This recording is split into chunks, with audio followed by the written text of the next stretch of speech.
Hello everyone, welcome to the Peace, Love, Judah Jam Festival open panel discussion on mental wellness for children. My name is Outreach Pastor Shirley Hood. Our discussion on today will focus on mental health, spirituality, compassion, and overcoming challenges. According to the CDC, children aged were more likely to receive any mental health treatments, including having taken prescription medication and received counseling or therapy from a mental health professional in the past 12 months. And that is 18.9% of children compared with the ages of 5 to 11 years of age, which is at 11.3%.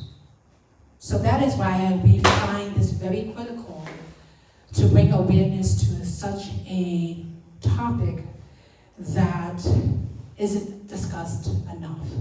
And that is why we decided as the committee of the Peace, Love, Judah Jam Festival to come up with this awareness on how important our children's lives are.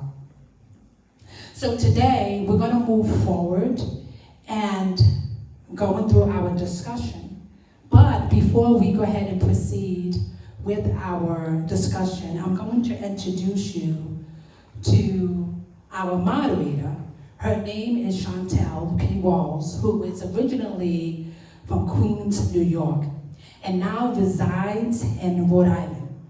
Since graduating from Johnson & Wales University with her bachelor's degree in business, Chantel has managed to work her way into social services. Chantel has held positions in public schools, assistant to one after-the-school program, to working with youth and adolescents, as well as adults with substance abuse and mental health disorders. Currently, Chantel works as a home therapist working with children and families who experience symptoms of ASD, emotional and behavioral disorders, while also obtaining her master's degree in clinical mental health counseling. Without any further ado, we're going to introduce our moderator, Chantel P. Walls. Good afternoon, everyone. It is truly a pleasure and honor to be here this afternoon as we continue to have this discussion. So I will be introducing our lovely panel that we have here today. First, we have Dr. Laverne Mosley. Dr. Mosley is a licensed psychologist with nearly 30 years of experience in the mental health field across the lifespan.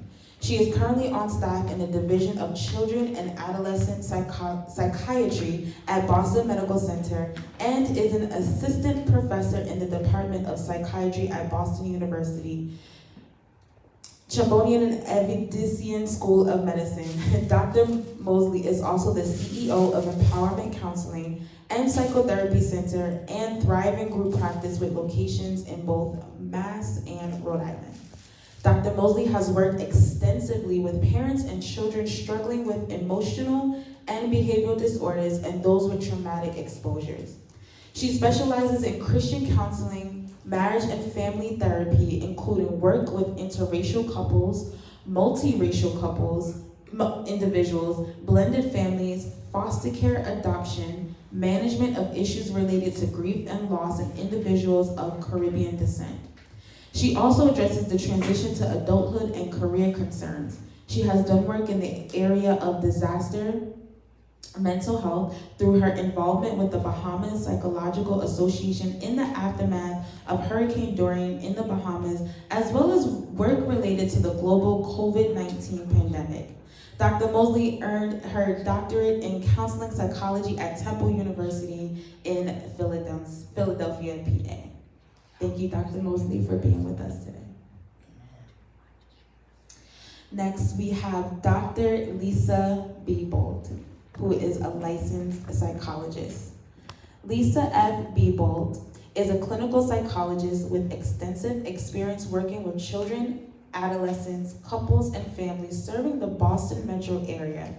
Dr. Bebold has worked in a range of settings, including the child and adolescent outpatient psychiatry clinic at Boston Medical Center, the Brookline Center of Community Mental Health, an inpatient residential program for children and adolescents at Franciscan's Children's Hospital, and school-based counseling in public and independent school settings. She is trained in evidence-based cognitive behavioral therapy, CBT, and trauma-informed treatments as an outpatient clinician. She has worked as a parenting educator doing parenting workshops and as an early intervention educator working with 0 to 3-year-olds. Dr. Bebold was a teacher in public and independent schools, serving students in New York City and Boston, Mass. For 12 years. Dr. Bebold received her doctorate in clinical psychology from the Massachusetts School of Professional Psychology, renamed William James College. She identifies as an African American female and uses she and her pronouns. Thank you, Dr. Lisa, for being with us. Next, we have Raul Robert, who is a licensed mental health counselor. Raul is a licensed mental health counselor with 17 years of experience helping children, teens, and young adults through various mental health and life challenges. His experience includes treating depression, multiple forms of anxiety, trauma, post-traumatic stress disorder, academic challenges, attention deficit hyperactivity disorder, also known as ADHD, emotional regulation, and transitions into adulthood. Raul believes in forging a strong collaborative therapeutic alliance as an integral part of successful treatment. He provides a safe environment where individuals can feel empowered and heard by taking a non-judgmental and empathetic approach in treatment. Treatment is crafted with an understanding that each person's journey is unique. Raul incorporates a variety of treatment models with an emphasis on cultural awareness in his practice. Working with Raul can be the first steps towards building a healthier and more balanced you. Thank you, Raul Roberts, for being with us. And we have Daniel. Daniel provides both outreach and office-based counseling services to adolescents, youth, and older adults and families. He has a broad knowledge base of client-centered approaches found in evidence-based treatments. Daniel's unique life experiences, career achievements, and passion for helping people are what make him a client-centered therapist focused on growth, health, and well-being. Thank you, Daniel, for being with us as well.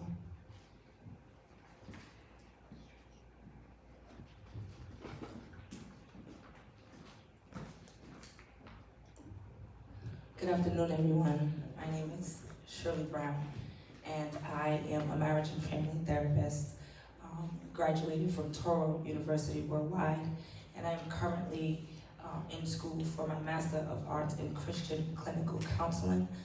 The goal for me is to bridge the gap between church and the world, and the church understanding that they can seek help outside of the church, and they can get therapeutic services to address the holistic person and still love Jesus at the same time.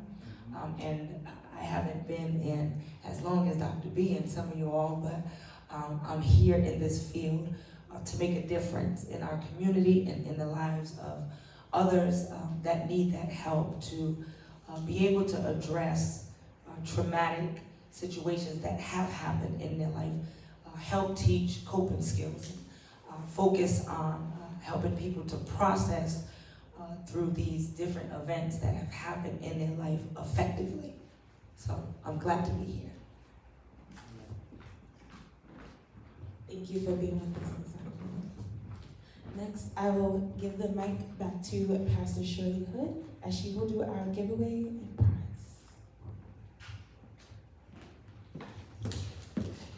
Thank you, panel. Thank you so much for attending this great panel discussion. It's an honor and a privilege to have our panelists here giving you the opportunity to ask questions based on their expertise and their experience of servicing clients alike. We want to be able to have those questions answered.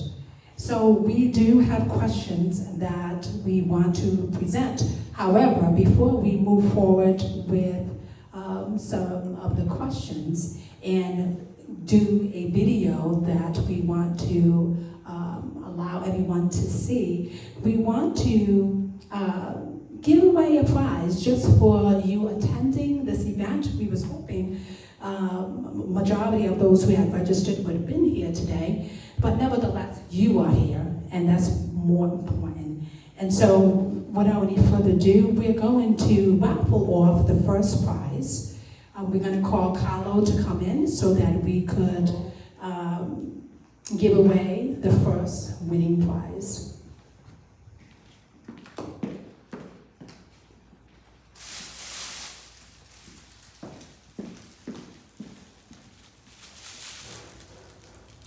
So as you can see here, it is a gift basket made by our committee who had taken the time to put together this beautiful gift basket. It is a gift basket with all kinds of activities, games for the children, interacting games for adults as well with their children. And we're hoping whoever wins this will have the opportunity to share that with their loved ones. Come on up, Carlo. So we're going to call the last three numbers of your tickets. So we hope that most of y'all have tickets in your hand. We're going to call out the last three numbers.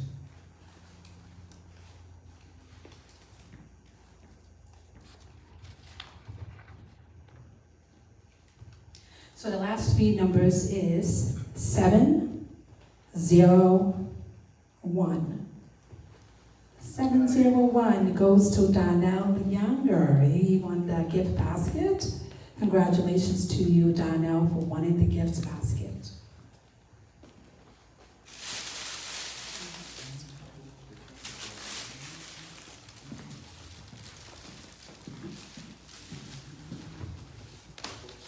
Again, for those who are watching online, please tune in. Please tune in. If you have any questions for our panelists, please feel free to put it in the chat.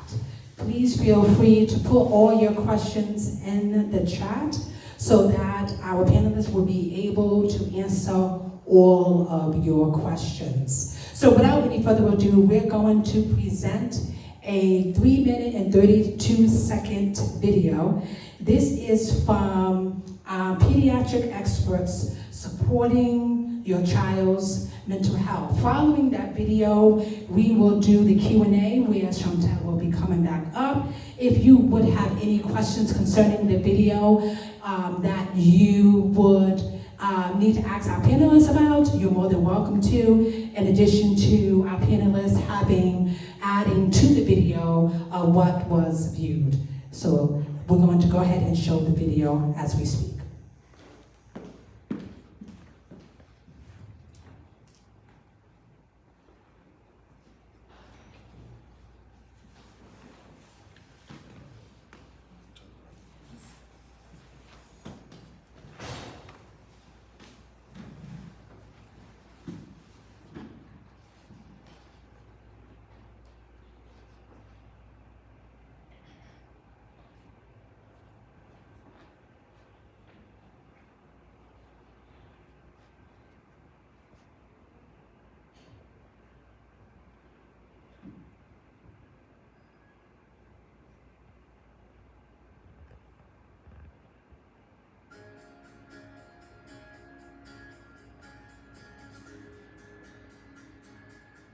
Hi, I'm Dr. Heather Potts, and I'm a staff psychologist in outpatient psychiatry service. Hi, I'm Dr. Erica Lee. I'm also a psychologist on the outpatient psychiatry service at Boston Children's Hospital, and today we're here to talk to you about supporting your child's mental health, especially during difficult times like the pandemic.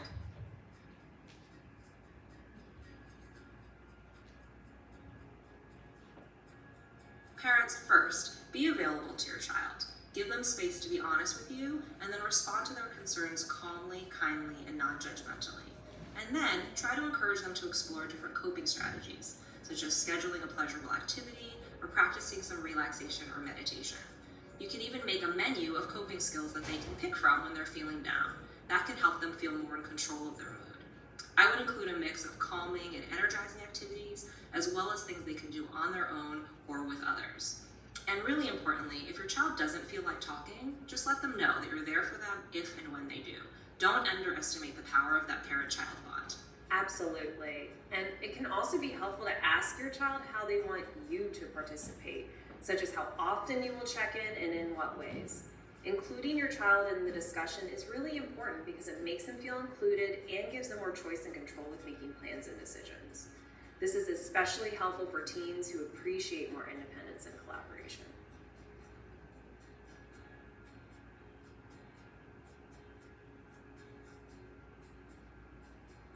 First and foremost, do not pretend like nothing is going on. They need you and they want your support, even if they're having a hard time asking for help on their own. So don't be afraid to start the conversation. And during these conversations, try not to minimize their feelings or concerns.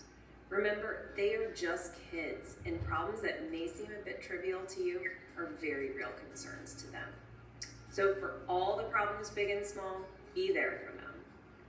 We also want children to learn healthy ways to express their emotions. So avoid discouraging them from sharing and showing their feelings. Instead, model and teach healthy expressions of emotions, such as labeling their feelings and coaching them to use adaptive, helpful coping strategies. And on the topic of coping strategies, though parents, you can be a great resource for brainstorming, try to avoid telling your child that they should or need to do X or Y.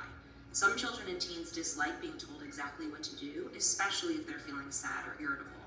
Having a menu of various coping strategy ideas, like we discussed before, is a fantastic way to empower children to choose which strategy they want to try, which increases their buy-in for actually practicing those skills.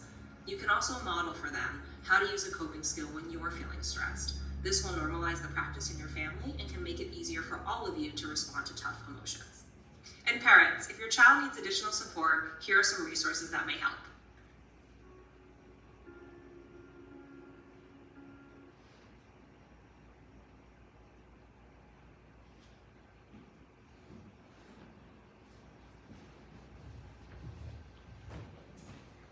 So we have just gotten seeing this first video, Ask Our Pediatric Experts Supporting Your Child's Mental Health. So we seen the questions that was offered, and now we are giving the opportunity if the panel would like to elaborate on what was seen in the video. If anyone in the audience have any questions concerning what was viewed, you are more than welcome to ask those questions. Most importantly, we have young children and we want to be able to find strategies that would help our children. We have young children, and so we want to be able to know what they are. So we're going to give it back to Chantel. Such a very informative video and important on how we can help our children manage their emotions and their feelings while also having an integral approach versus just telling them what to do. How can I help you? Just rephrasing how we speak and what we say to our children. So one of the questions that we have from the committee is, what is a good way to promote wellness for children? And if it's okay, Dr. Laverne, I would like for you to answer this question first. As you are on the screen, so I want to give you an opportunity to answer this question. What is a good way to promote wellness for children? Hi everyone, thank you so much for this opportunity to be present with you all today. Sorry that I couldn't be there in person, but I wanted to make sure that this very important topic was addressed and that we could person. But in terms of ways to promote wellness for children, it starts really at home, and the example that parents or caregivers are able to give to their children about just how to handle the myriad of emotions that they may be experiencing at any given time. So I feel that, being able to have a safe space, a consistent space for children, consistency is definitely a key in ensuring that you're providing a very stable environment for children as they're growing up. When things are in disarray or there's a lot that's going on, it's very hard for children to be able to regulate. So if you're able to provide an environment where they know what to expect, where they're feeling safe, and there's open communication, then you're able to, you have a child who is more well-adjusted. We understand the things that are happening. There's sometimes tragedy that occurs, but the children are going to follow the lead of the parents in the way that they handle things.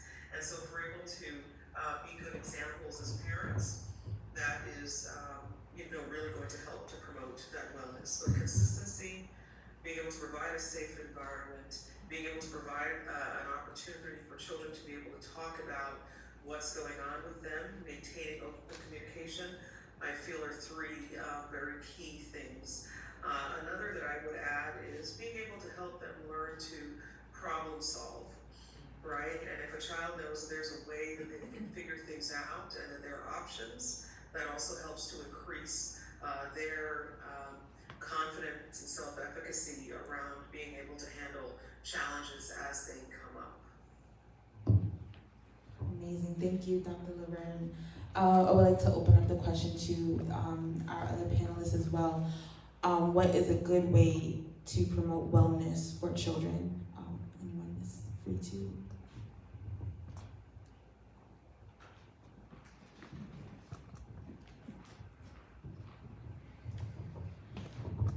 My name is Daniel. Thinking about providing awareness for the children, I kind of refer to the Bible because we're talking about if we want to incorporate the faith. I do a lot of pastoral counseling as well. And so this helps me to kind of like incorporating, the Christian, faith into my counseling. See, love, how do you describe love? Is supersede anything that we can, think about, is key to the, everything we do, as a matter of fact. So, Billy Graham wrote a book. It has a day-to-day, inspiration. One of the things he wrote about in that book is a kid that was, being adopted. That these two couples that wanted to, adopt a kid, and they didn't have their own kids. But they wanted to have a kid. So they were given options. They went to the orphanage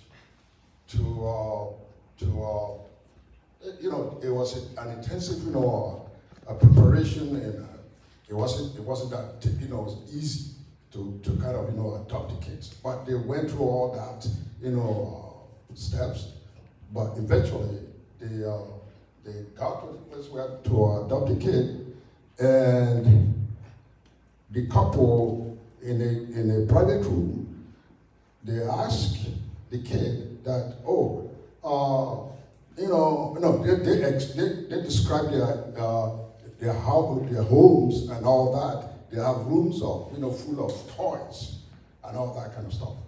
And to cut the long story short, the kid, look at them, and I'm not happy. I'm in an orphanage. I want to stay here. The reason is they ask the kid, what is the problem? We're telling you that you have everything you need in your life, But the kid look at them and say, I don't need toys. I need somebody who can love me. And that was the key, the bottom line of that story. And you can see that the kids, need love. And it's just the main thing that, would, make the kid to be happy. And, charity begins at home. And if the kids, for me, if this home situation is good, the kid, will go out and, start acting good. A lot of times, parents, I encourage parents to set a good positive tone in the morning before the kids leave home, because once the kids leave home, we expect the kid to be smart, to be a good kid. But if the home is already messed up before the kids go to school, you can imagine that the kid will not have a good day.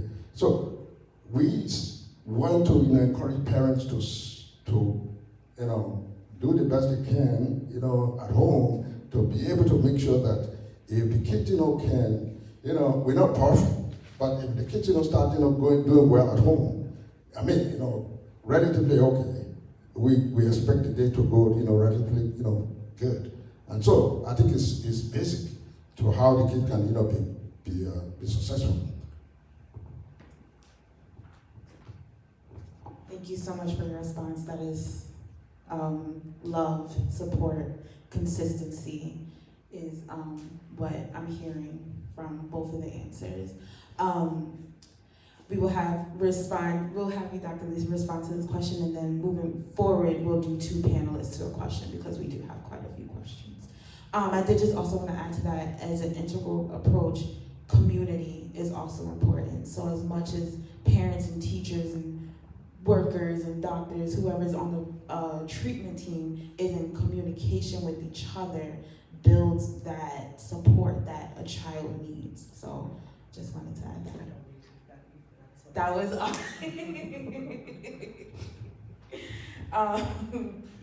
all right, so then Dr. Lisa, I will start with you with this question. What is the most important factor in a child's mental health?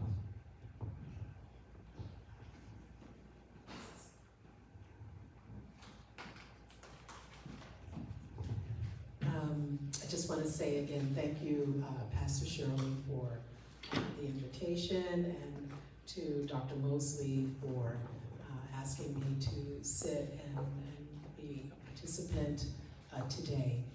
And so in thinking about the question of what is the most important factor in a child's mental health, I came up with so many.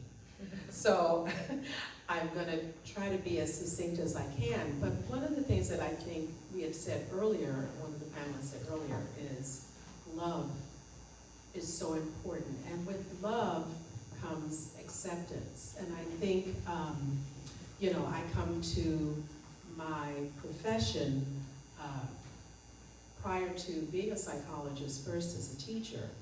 And there I really learned what it meant to not just use my education to support children and their mental health, but also to see their humanity. And so when we can see another's, regardless to how small, how old, we have to be able to see in them an individual and a person, someone who God created.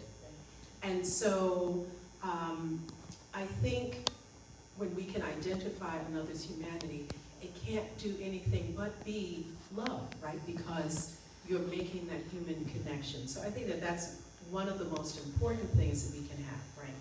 Including the most challenging of children. Everyone has something about them that is lovable. And when we are in distress, our behaviors may not be lovable, but that human is still lovable and needs love. So I think that I'm just that's the most basic part of my answer to that. There's much more that I have, but I don't want to hog the mic. So if anyone else wants to add to that, I will pause. I'm I'm gonna jump in and add to what Dr. Lisa was saying. It's interesting as you were talking, when the question was asked, 3 words came to mind: love, empathy, and compassion. And that is really what it boils down to.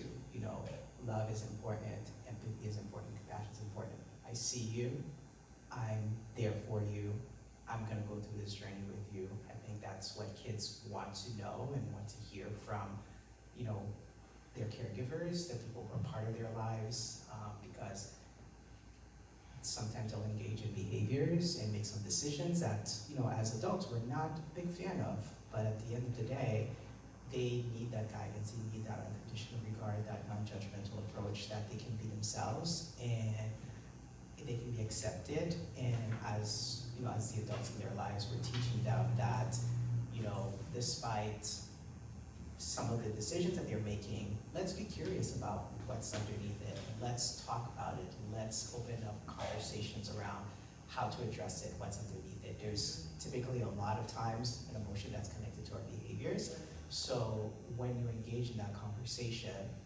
you get a really good sense of what is the emotion that you're trying to mask. Because more often than not, as a parent myself, I know I will raise my voice, and sometimes it's because I'm upset, but sometimes it's because I'm scared, because my child did something and I don't know how to verbalize that word and say, you scared me. So I go to my MO, which is raising my voice.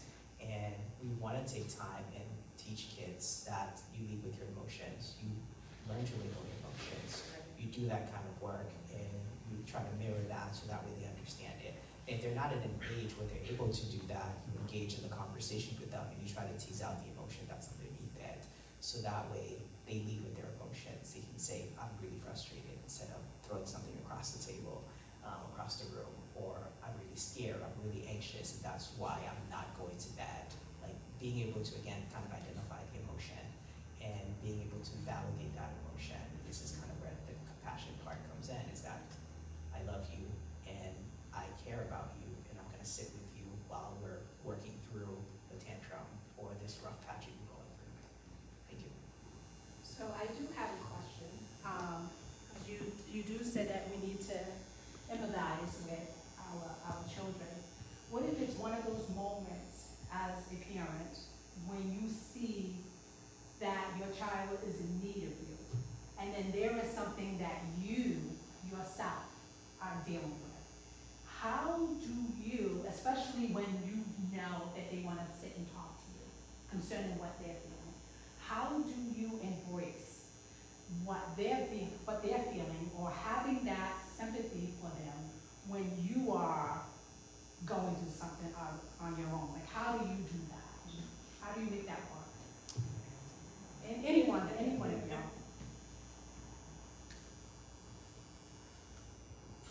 For me, I think, you know, to keep things so simple, because depending on the age we are talking about, if it's pre-adolescent, what I generally, you know, try to do is to use examples. But if it's adolescent, I try to get them involved in making decisions. We are the executive, you know, branch. And so we have to know that, you know, we are the parent, we sit at the top. So if any mistakes are made, we have to, you know, be the final, person to make it, you know, the correction and decision. And now the kid, I try to get them involved in how to plan behavioral modification. What is it that, you know, I get, you know, my kid to go, you know, and sit down and, you know, tell me some of the things that you want, you know, to be in this, you know, plan. And so when the kids, you know, is involved in planning, they cooperate. And so I find that to have been very, very effective. That we just don't, you know, want to, you know, make the plan and, you know, stick to the kid. They don't like that. And, you know, they find a way to sabotage. But once they, you know, involved in making the plan together, we can always go, it's a drawing board for me, that, okay, we already have a goal.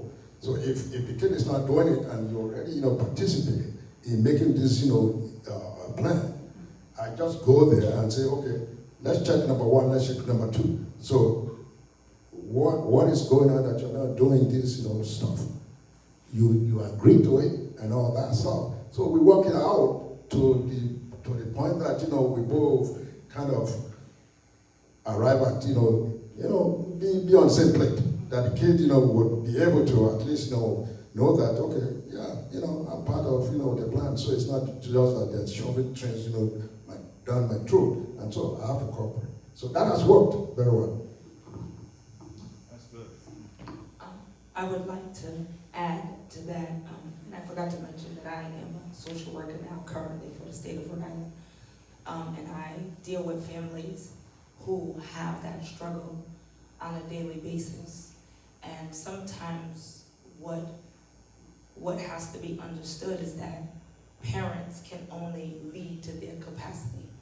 And they can only really understand to where, they have received that help. And sometimes parents don't know how to, really understand where the kid is coming from, because in their trauma, they was not given the opportunity to process. And so it's hard to process someone else's trauma when you yourself are still trying to learn to process your own trauma. And so what we've learned is to know your limitations and to know when to reach out, for that support, as we talked about community, and having, maybe that third person sitting in, to help be able to bring balance in that conversation.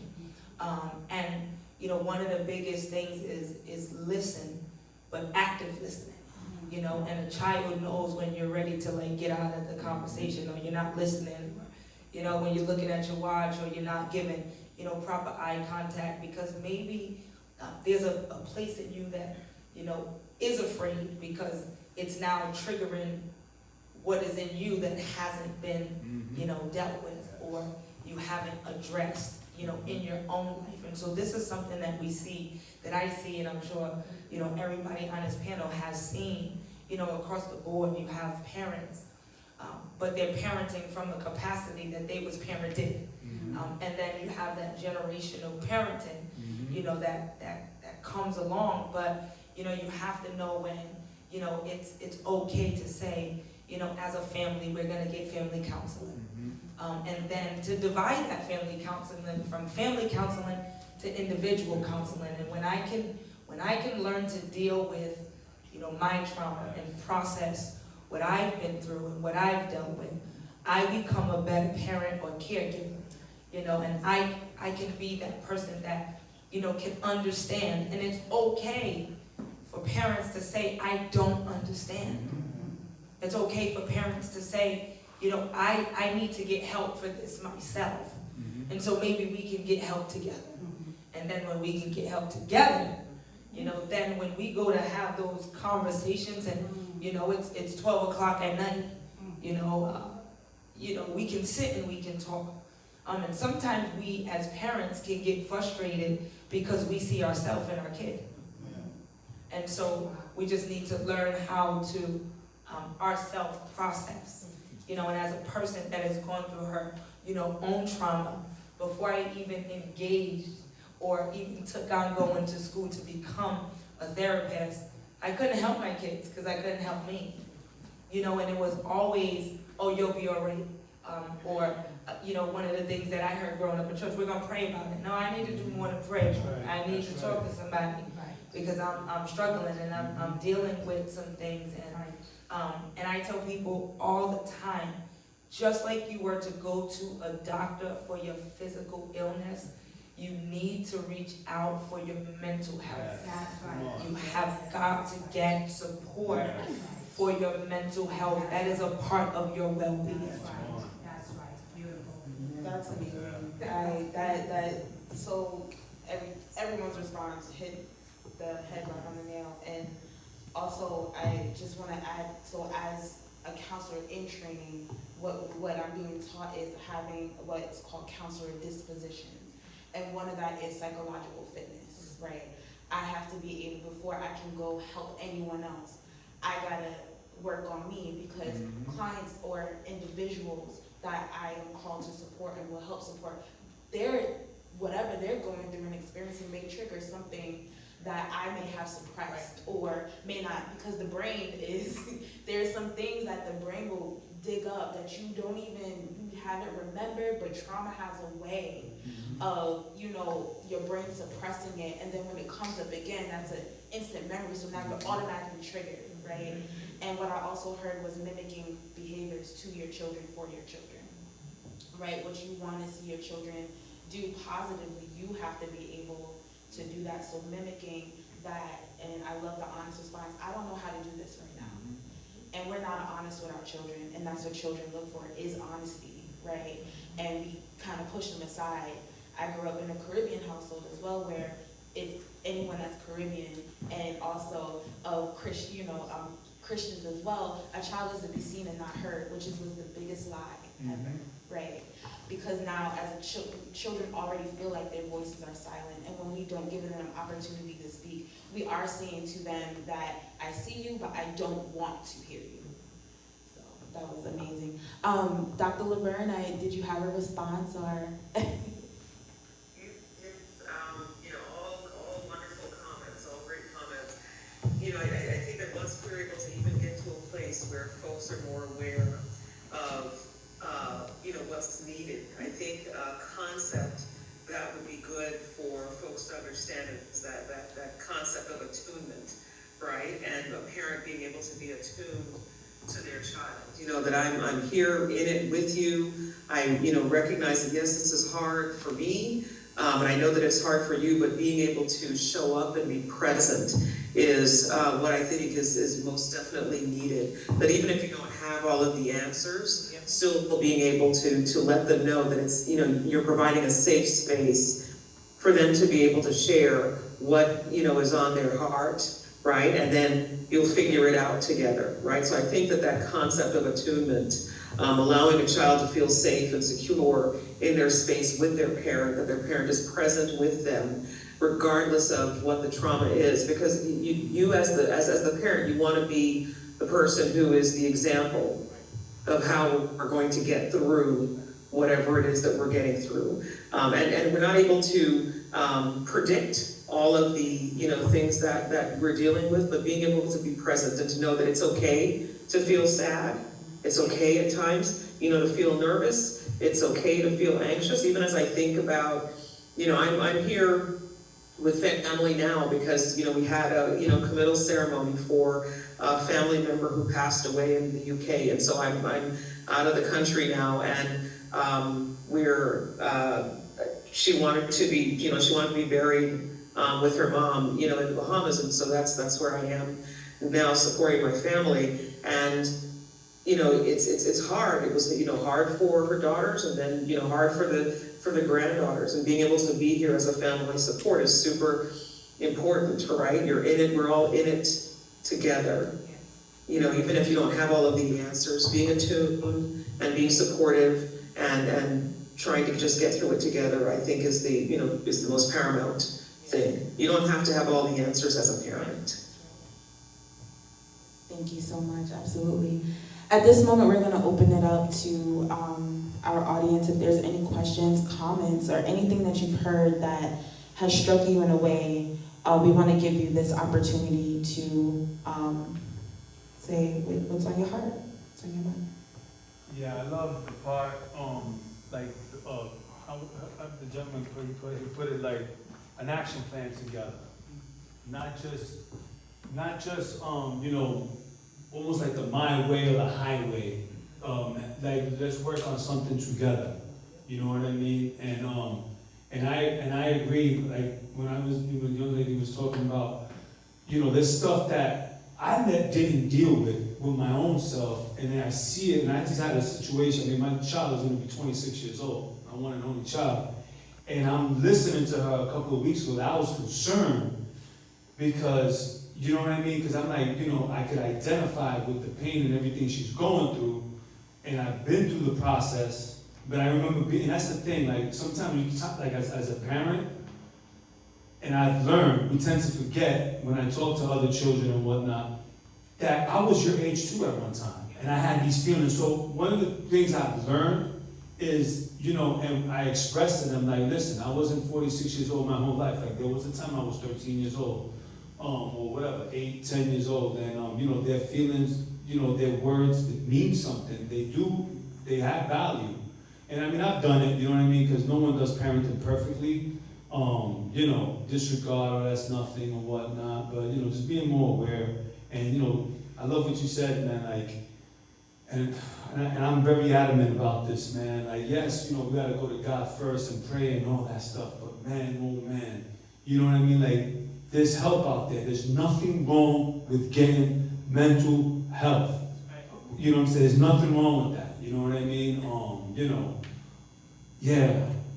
But just, you know, creating that space, meeting our children where they're at. You know what I mean? It was just a lot. It was a lot of good, but I love the whole action plan. And see, listen, if I don't know, let's bring somebody in. You know what I mean? Let's work as a team, as a family. Let's work it together. It was a lot, so I thank you guys. Absolutely. I hear you saying it's about accountability and transparency. So thank you for your transparency, and transparency is so important. Are there any other questions, comments from the audience? And if anyone online has any questions as well?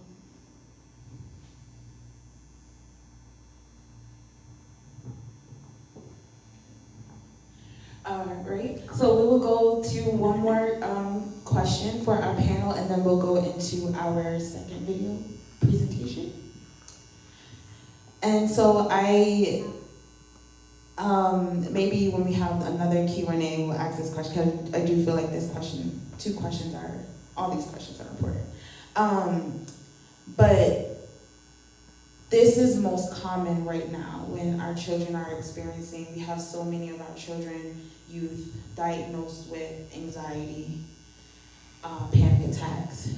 And so what is a technique or activity that can help a child refocus during a panic attack? And I'll open up to anyone on the panel.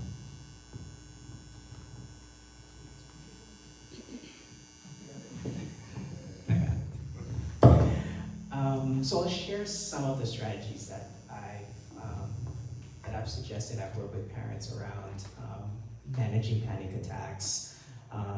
Deep breathing is one of the activities. It also varies on the age as well too. So deep breathing is one of the go-tos that I talk to a lot of families around. And I'm also very transparent about the pros and cons of deep breathing. Like, it doesn't work for everyone. Someone might say, well, this is not for me. And this is kind of like the situation, right? So being very honest about it. So we teach kids how to do deep breath, and there are a lot of different strategies depending on how young they are. I use the balloon strategy. You have a kid, and you teach, you know, if your child is between the ages of 5 and 9, they should be able to blow a balloon. So you teach them, you know, how to take deep breath from the belly, and you try to blow the balloon as big as possible. You don't try to blow it fast, and the slower your breath, the bigger the balloon. I also use bubbles for kids who are a little bit younger. So if we're looking at kids who are ages 7 and down, then bubbles is another way to teach kids how to take deep breath as well too.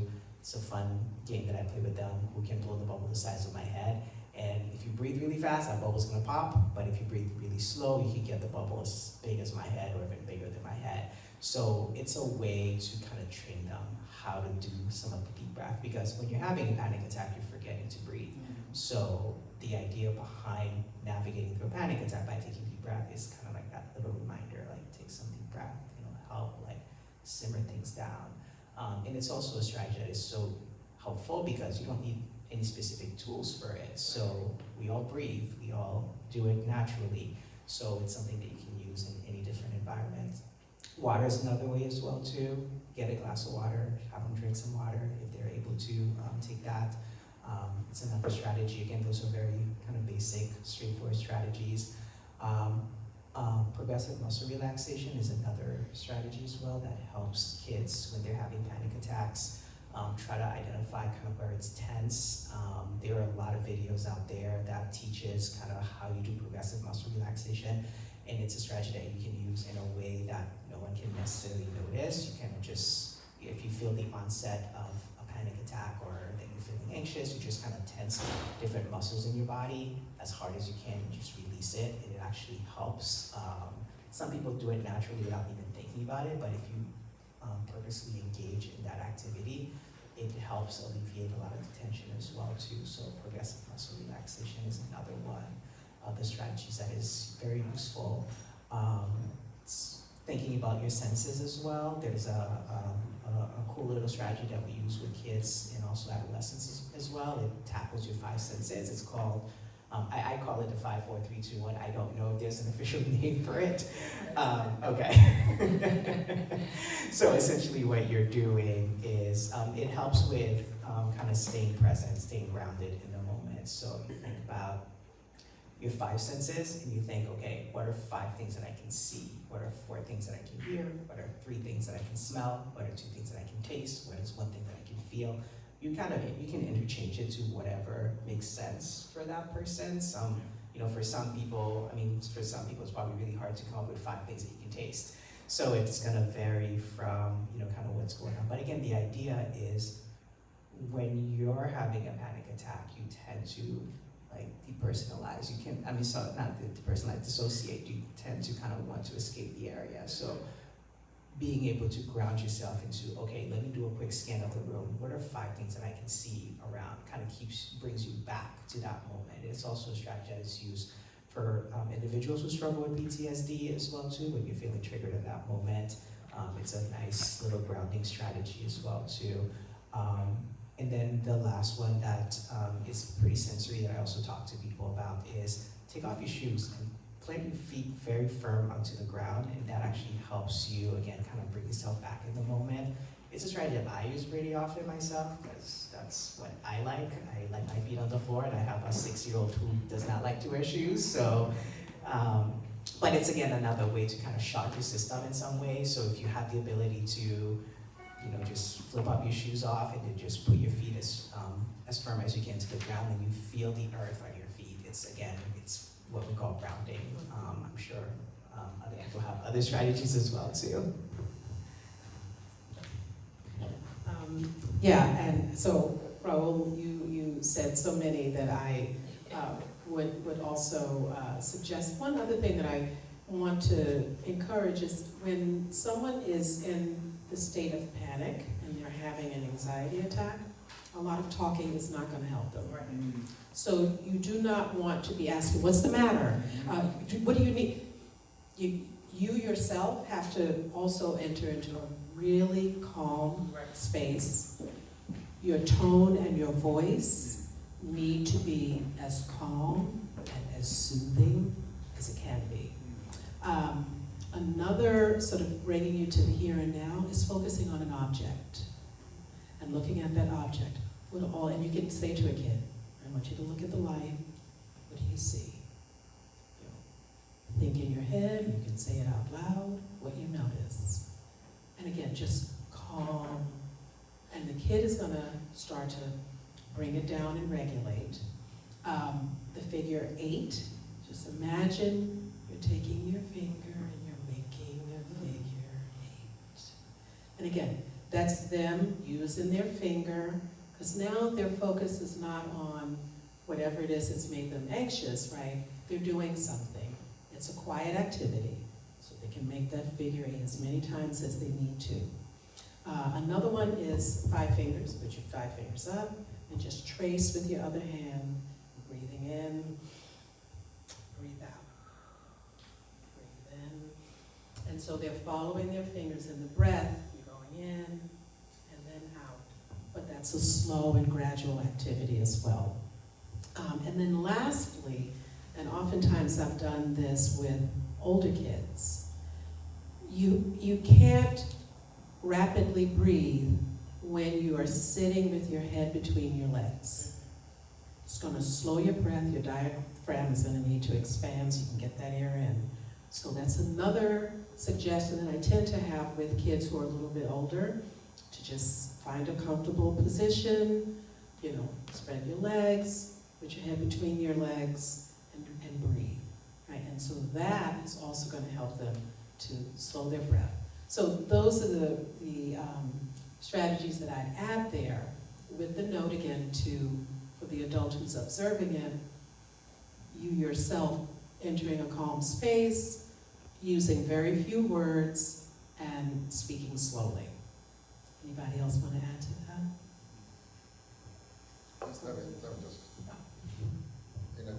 In addition to all those good stuff, I've always enjoyed, kids that can draw. Art therapy is one of the things that I've, tried to educate myself more about it. And when the kids, draws, pictures, can, speak, louder than words. And we try to, go into all that stuff that, explain different aspects of the drawings. And you'll be amazed what comes out of all those pictures that the kids can relate to. So that has been very good. The other thing that I try to do is, if I don't forget what I'm thinking now, look at my note. I try to tell the kids that, in situations where you kind of like say you feel like you're stuck, you're not. Part of the, practical things I do in those days, when I work with, kids, I say, well, okay, we're in this room. You think you're stuck when you don't have options? You have options. We all have options. And there is a book that, one of the authors that I enjoy carries the name. I never knew that I had a choice. We all have choices. So when you're pushed to the wall, you can't enter the wall. You have to start thinking, to say, okay, what am I going to do to solve this, issue? So I tell the kids, walk to that door. The kid looks at me as if I have 4 heads. I said, keep walking. Don't touch nothing.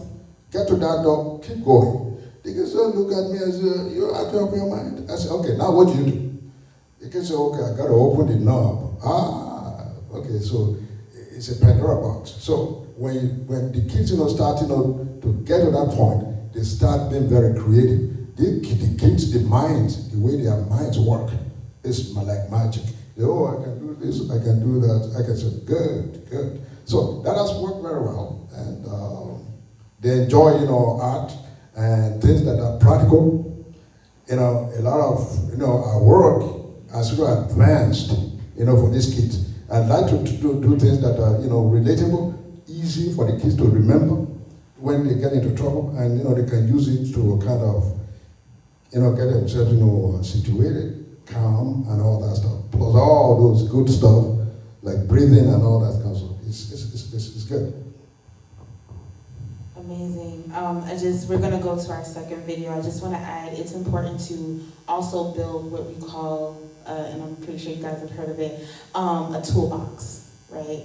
You wanna begin to help practice coping skills so that when a triggering moment does happen, you can pull from that toolbox versus the opposite way where you're just like, you're stuck and you don't know what to do, right? You have this toolbox, you can pull from it when you need it. Everything's gonna work differently given a situation. It may not be just one specific breathing, as we said, may not work in that situation.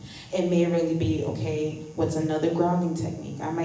Someone may need a cold compress, I've done that, a warm compress, something to bring them back to center. So helping to build a coping skill toolbox and that you can pull from at any given moment and practice again. All right, we are going to go to our second video presentation. Thank you.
What do we want for our children? What's our goal? Our goal is to have productive citizens that are going to be part of thriving communities. So how do we get from here to there? As we grow up and as we move into becoming functioning members of society, our mental health is an important part of how we perform our responsibilities as adults. Mental health can't be separated out from cognitive development and language development and kind of social competence, and they all have their roots early on in either a very sturdy or a weak foundation. We certainly know that infants and very young children can exhibit behaviors, emotional behaviors, motor behaviors, which are predictive in certain cases of subsequent mental illness. What are the early signs of mental health problems? I think that when people look at children and think about mental health problems, that they have in mind often is the kinds of mental health problems that we see in adults. They're looking to see the equivalent of a depressed adult in a child, or the equivalent of a schizophrenic adult in a child. And I think that because of the nature of development, that when children have mental health problems, they just look different. Some of the early signs of greater risk for mental health problems are usually not called mental health problems by people. They're usually called, things like behavior problems, or a child who has difficulty controlling his emotions. Some of these may be early signs of what might be a mental health problem later, and some of which may be just differences among perfectly healthy children. So what does good mental health look like in a child? Good mental health looks like a child who's curious and interested in the world and wants to learn and can sit and reflect at times about what's going on. It's the ability to experience love, affection, emotions, get upset when things are upsetting, and bring yourself back into levelness without needing intense intervention. How do mental health impairments develop in early childhood? 21st century science at the molecular level is very clear that all aspects of brain function are the result of an interaction between genetics and experience. Mental illness, as most people think about it, has a very heavy genetic component. Mental health, behavior, personality, also has a genetic component, but it's much more malleable in the face of environmental influences. Genes and experiences, as far as nature is concerned, are just different ways of setting up operating systems, brain systems, neurons. What happens when a child experiences what we call toxic stress, severe experiences that can be damaging to its developing architecture? Those toxic experiences essentially create this unstable environment, this unstable foundation. If sound mental health provides a foundation of stability for a child's development, mental health problems can be thought of like a wobbly table. With the child or a table, there may be many reasons for instability. Identifying which factor is causing instability is the first step towards solving the problem. So how do we restore stability to a child's mental health? We can detect the early signs of instability, recognizing what these signs are, provides the child with the opportunity then to be placed with healthcare professionals who are trained to develop a more balanced set of skills on the emotional control side. The prescription is to provide support for parents and in that environment in order to reduce conflict. And that, in turn, will lead to a reduction in dysregulated behavior in the infant and young child. Most potential mental health problems will not become mental health problems if we respond to them early. Providing the right kinds of supports and intervention early on will reduce the extent to which this will be a potentially more serious problem later.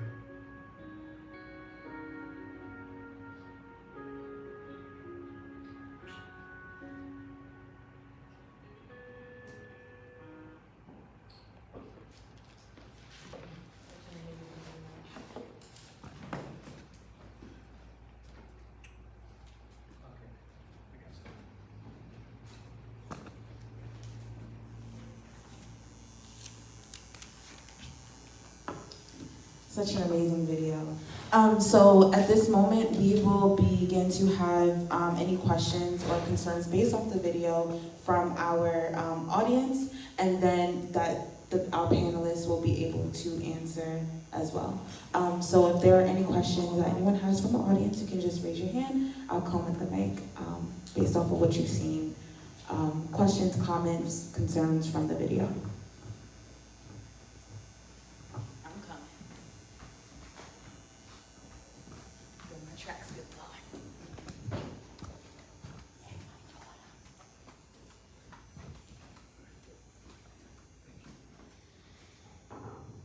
I'm a little late, but I like the panel because we need more black therapists.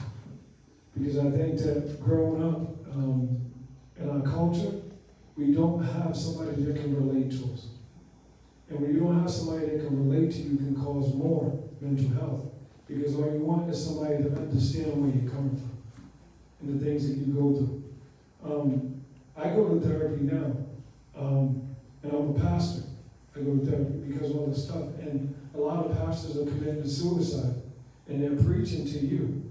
But we have no outlet.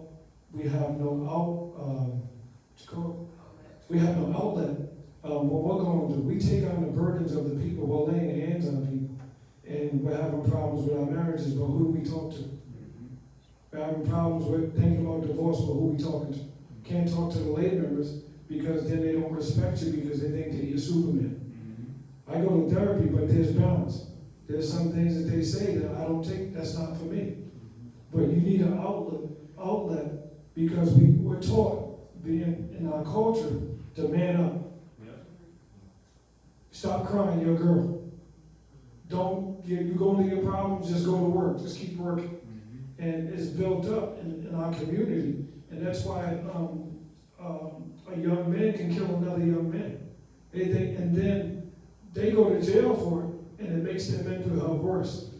They put them in a cage instead of saying, look, you need therapy.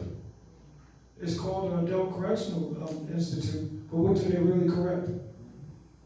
And we play these games, but we need more people of our culture, and that's what I'm praying for. We need more black lawyers. And it's not racist, we just need people that can understand our culture and how we feel. And we need more therapy in the church more than anything. And I think that if we neglect that, I think we're going to have a lot of children and a lot of pastors that are going to commit suicide and get divorced when they could. They just need a voice, someone to listen to. We listen to everybody, but we have nobody to listen to us.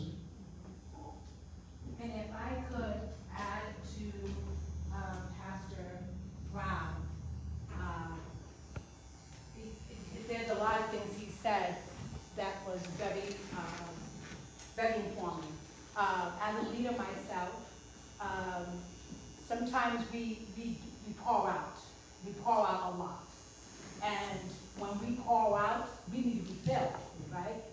So there are ways that we fill by going to the cross, right?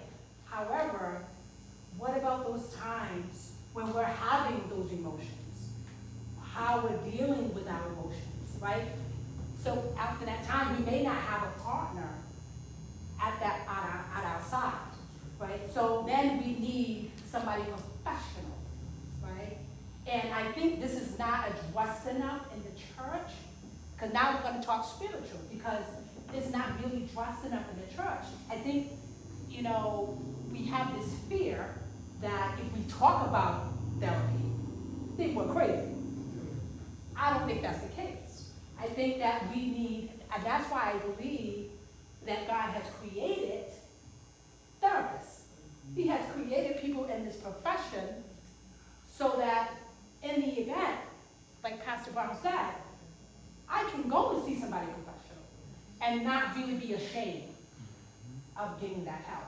That's why I really felt it was very vital to have this open discussion, because we gotta stop saying, oh, it's really about the church. It is about the church, but we also need that support outside of the church.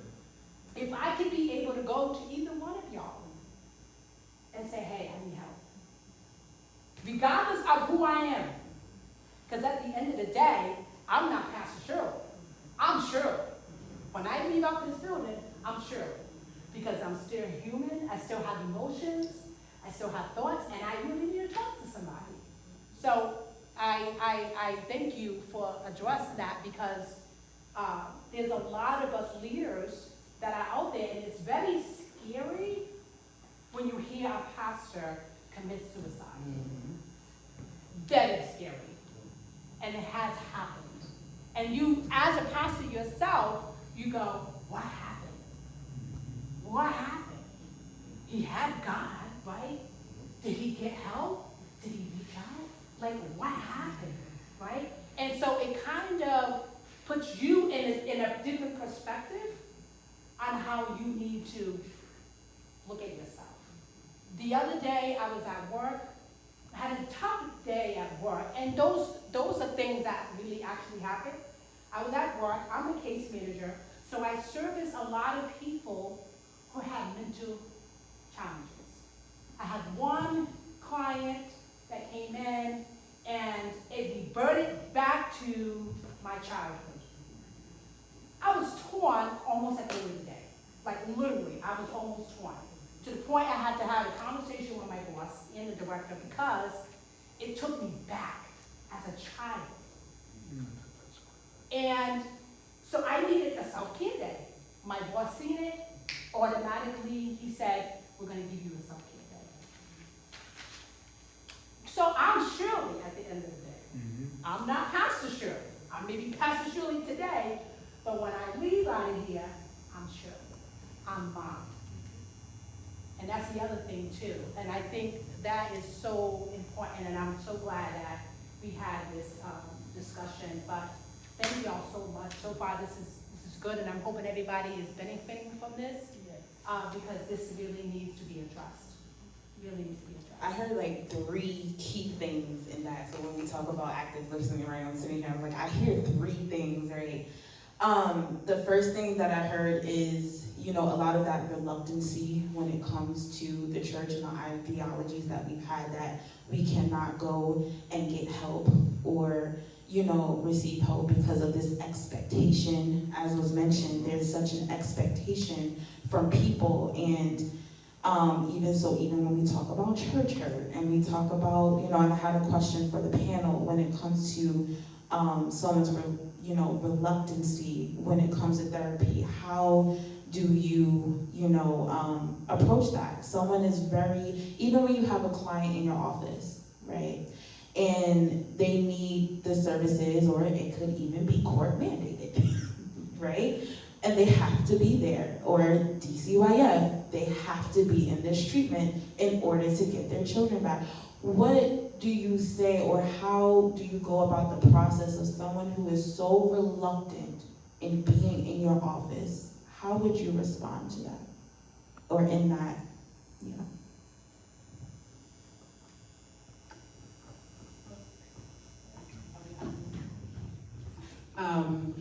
That's a really good question, and I'm going to go back to what Dr. Mosley had said about attunement, because I think that is utterly key.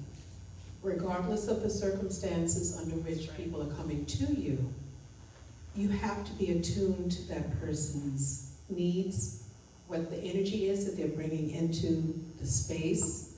And we've talked about creating a space. Part of that means being able to validate in the moment. I know you're here under these circumstances, right? Name it. You're not keeping secrets, right? And sometimes, and again, in the service of the work that you're doing, sometimes you yourself have to make a disclosure. You're not trying to put yourself into therapy and be like, well, I'm not talking about like that.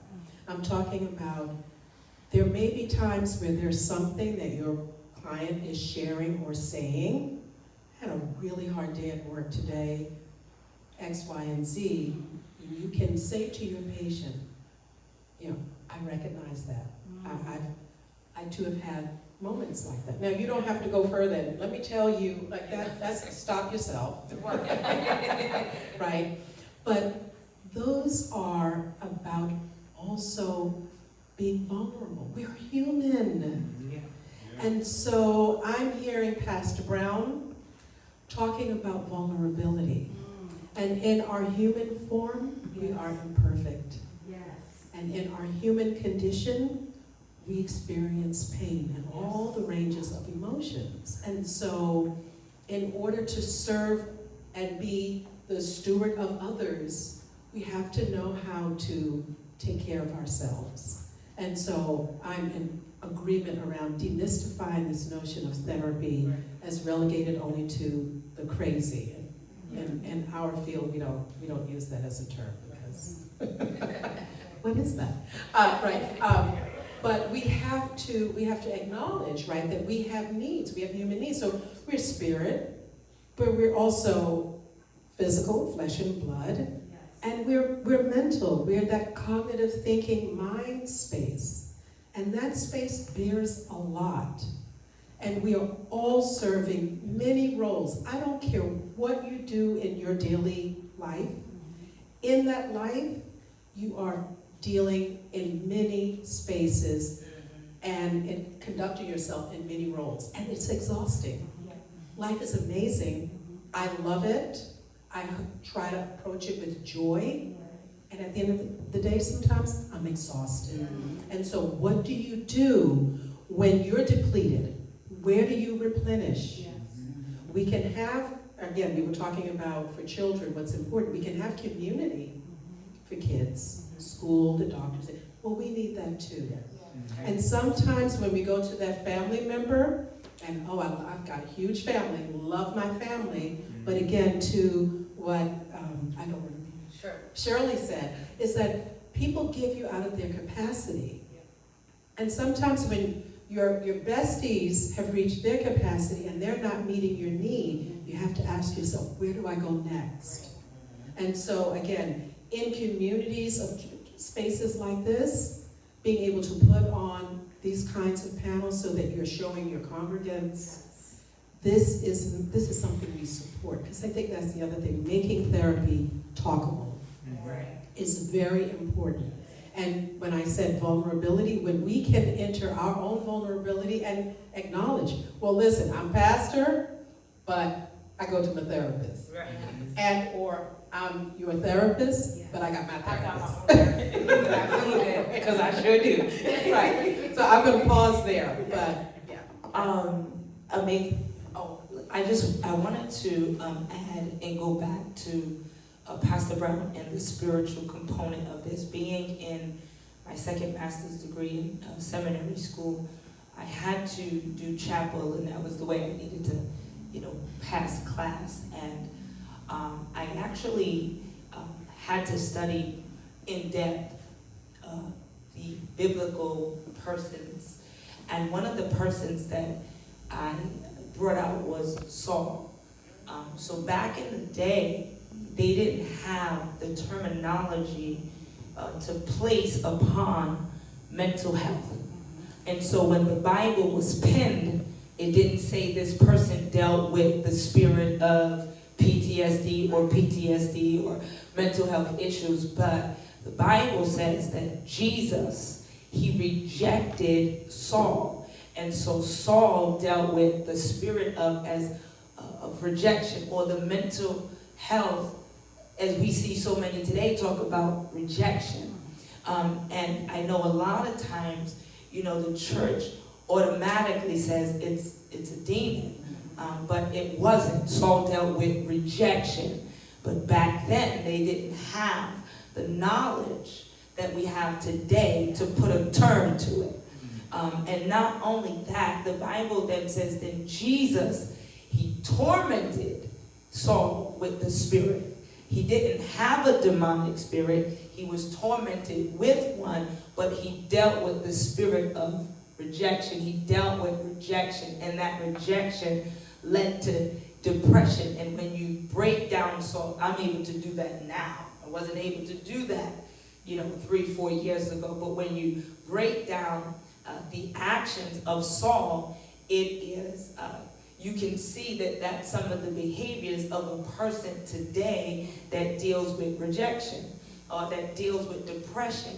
And Saul had coping skills. He called David to play the harp. Music was Saul's coping skill. So he was able to play music to cope with his rejection that he dealt with. So it is teaching the Bible of people in today that this mental health is not a modern day phenomenon. It goes back to biblical times, but when you can understand it and when you come into the knowledge of, and when you learn these things going through school and learning, oh my gosh, and then when you see David and how David had to go through, he had psychotic breakdowns. I mean, but that's in learning what a psychotic breakdown looks like. And then when you go back and you're reading the different things that people went through biblically, you're like, wow, that looks like psychosis right now today. And so this is not a modern day phenomenon. This has been back since biblical times. And so when you can bring the church to understand, you're preaching about people who needed a therapist. You're talking about people who are dealing with the same things that we dealt with. We just now got a name for it. We're able to say, oh, that's depression, right? Back then they didn't have that. And so it's okay. And that's one of the reasons why, I pursued to bridge that gap. And yeah, there'll be a lot of people that may not like the fact that, you're seeking help. Again, that's a lot of place where anxiety comes from, is because when you look at the whole person, in the middle of that circle is self. And a lot of times the self is trying to be what somebody says that we need to be. We'll look at weight loss. So anxiety now comes when you see social media, especially telling women what you ought to look like. And so you're trying to create a self that looks like what social media says, and when you cannot be that, then we start to deal with anxiety because I can't meet that picture of what they say. And so now we start gravitating to a lot of things that, social media is telling us we gotta be. Even when it comes down to the church, they tell the church what you can and cannot talk about. They make the church feel, like if you go, to counseling or therapy, then you ain't really a Christian. Well, yes, I am, because when I get there, I'm bringing Jesus with me too. It doesn't change who I am because I need help. It doesn't change my, title. Understand that your title is valuable in the sanctuary, but when you leave here, people are gonna look at you. The clerk at the Stop and Shop ain't gonna say, unless they know you, well, hey, look, I'm bringing out Pastor so-and-so's food. No, they don't. You're human. Humanity, that's who we are.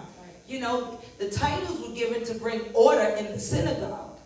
And that's what we gotta remember, that again, we deal with multiple layers of who we are, in life, and we need, that outlet. And, preferably right now, in this time, in this dispensation, who cares what people are gonna say? Like, I'm a therapist and I'm looking for one. Because I need to talk about some stuff. and I don't want to talk to myself, because then I just give myself my own answers. And then I find myself in the same situation because I gave myself the answers. I need somebody to see, what I'm not seeing. And sometimes it's hard for you to see yourself what, you can't see because you're in it. It's not until you can, be brought outside of a thing that you can actually look at a thing. And sometimes it takes a person to help you to, come outside of a thing, and it gives you that, oh snap, like, that was good. I'm gonna pause. That's amazing. So what I heard is that I need to take a Bible character, someone like David, and do a biopsychosocial. I have a question. So my question is, we were talking about children, then we went to the adults. So when, as psychiatrists for children, when you notice the child's environment, their parents, where they live, how do you bring in that environment to help the children? Do you know what I mean?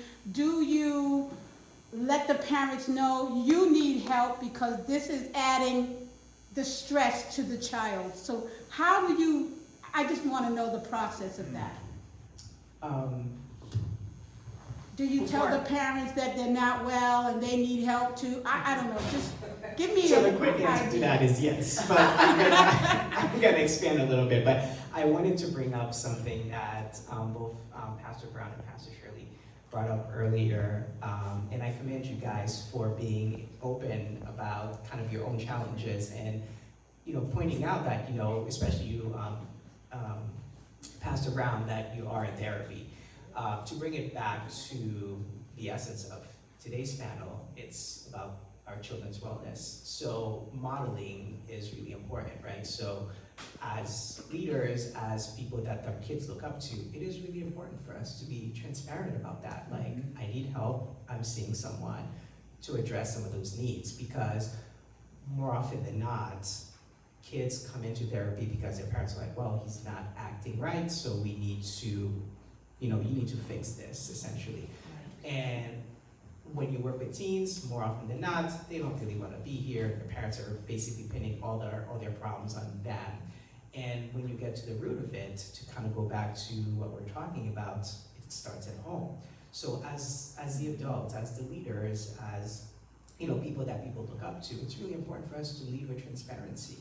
And kids are going to be more open to addressing their needs, or see this as not a negative, but as something that actually connects them to their parents. When mom and dad says, hey, I'm seeing a therapist.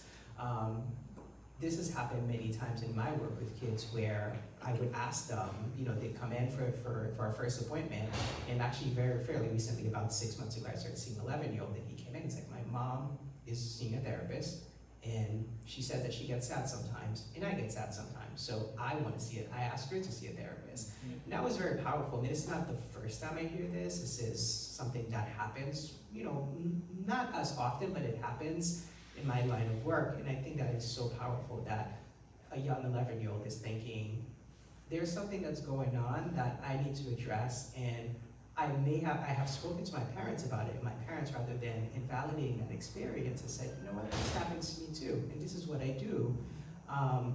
And when I can't, if I can't address it at home, I go see a professional. So you have now kids who are feeling empowered, feeling validated, feeling heard. And as leaders, you guys are also kind of modeling this. And I think about the past panels that I've attended, and past discussions, and I think about the value of bringing your kids to these conversations as well too. So it's not just we're having these conversations with just the adults in the room, but the kids are here. And the parents are hearing. The kids are here, and they're soaking it in. They're thinking, oh, to go back to you again, Pastor Brown. People who look like they're sitting at this table and they're talking about things that I can identify with. So it gives me now permission or validation to talk to my parents and say, hey, Mom, this is going on, and I didn't know how to bring it up, but you brought me to this meeting. It was boring, but someone said something, and this person looks like me, and I can identify what this person is saying. So it's about balance. So to go back to that other question, it is really important to bring in the parents and say to them, this is what I'm observing, this is what I'm noticing. It sounds like the environment is contributing to what's going on with so-and-so. So we need to talk about how we address this. We need to, think about maybe a family therapist. We need to think about maybe some support for yourself. I take it, in my approach, it's all about relationships. So you want to approach it in a way where you're not pushing the family away, you're not pushing the parent away, you're not offending the parents. So you lean on the relationship, you factor in culture, you factor in beliefs, and you use storytelling, you use different strategies, different approaches to kind of help the parents get to a point where they can see that there's value in not just bringing their kids and sitting in the waiting room and saying, well, did you fix them yet? But kind of thinking, okay, well, there's probably other things, there's most likely other things that are going on that needs to be addressed on your end as the adults. I use the analogy of the flight simulation where they tell you, you know, it's the oxygen mask training that you get, I mean, whatever you call it, tutorial on the airplane, that they tell you that you need to put your mask on first before you put it on your kids. So I tell parents very often that there's a reason why they say that. It's because you need to be okay in order for you to be able to take care of your kids. So if you were to put the mask on your kids first, your kid relies on you. Your child is 5, 6, even 13 or 16, they still need you. There's that dependency. And if you're not able to support them, then they're not going to be as successful as you want them to be. Thank you for that. I do want to give Dr. Laverne an opportunity as well with this question.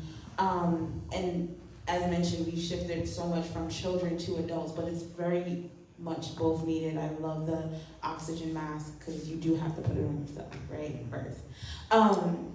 And so even though you've talked about culture, Dr. Laverne, how, whichever way you want to answer this, because I also noticed that in your biography, you work with individuals from Caribbean descents.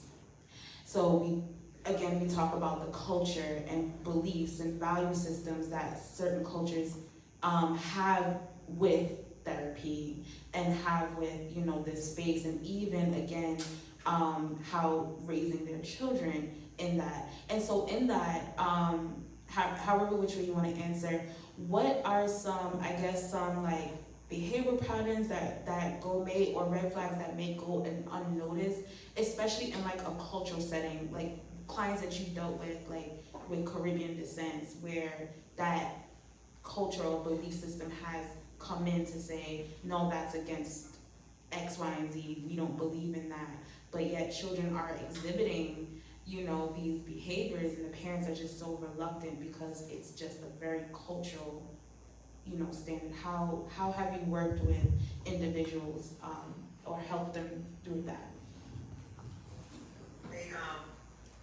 It's broad, because even as Pastor Brown was talking, I was thinking about a response from back then, and I think the thing that just kept coming to my head is that there's nothing new under the sun. Right.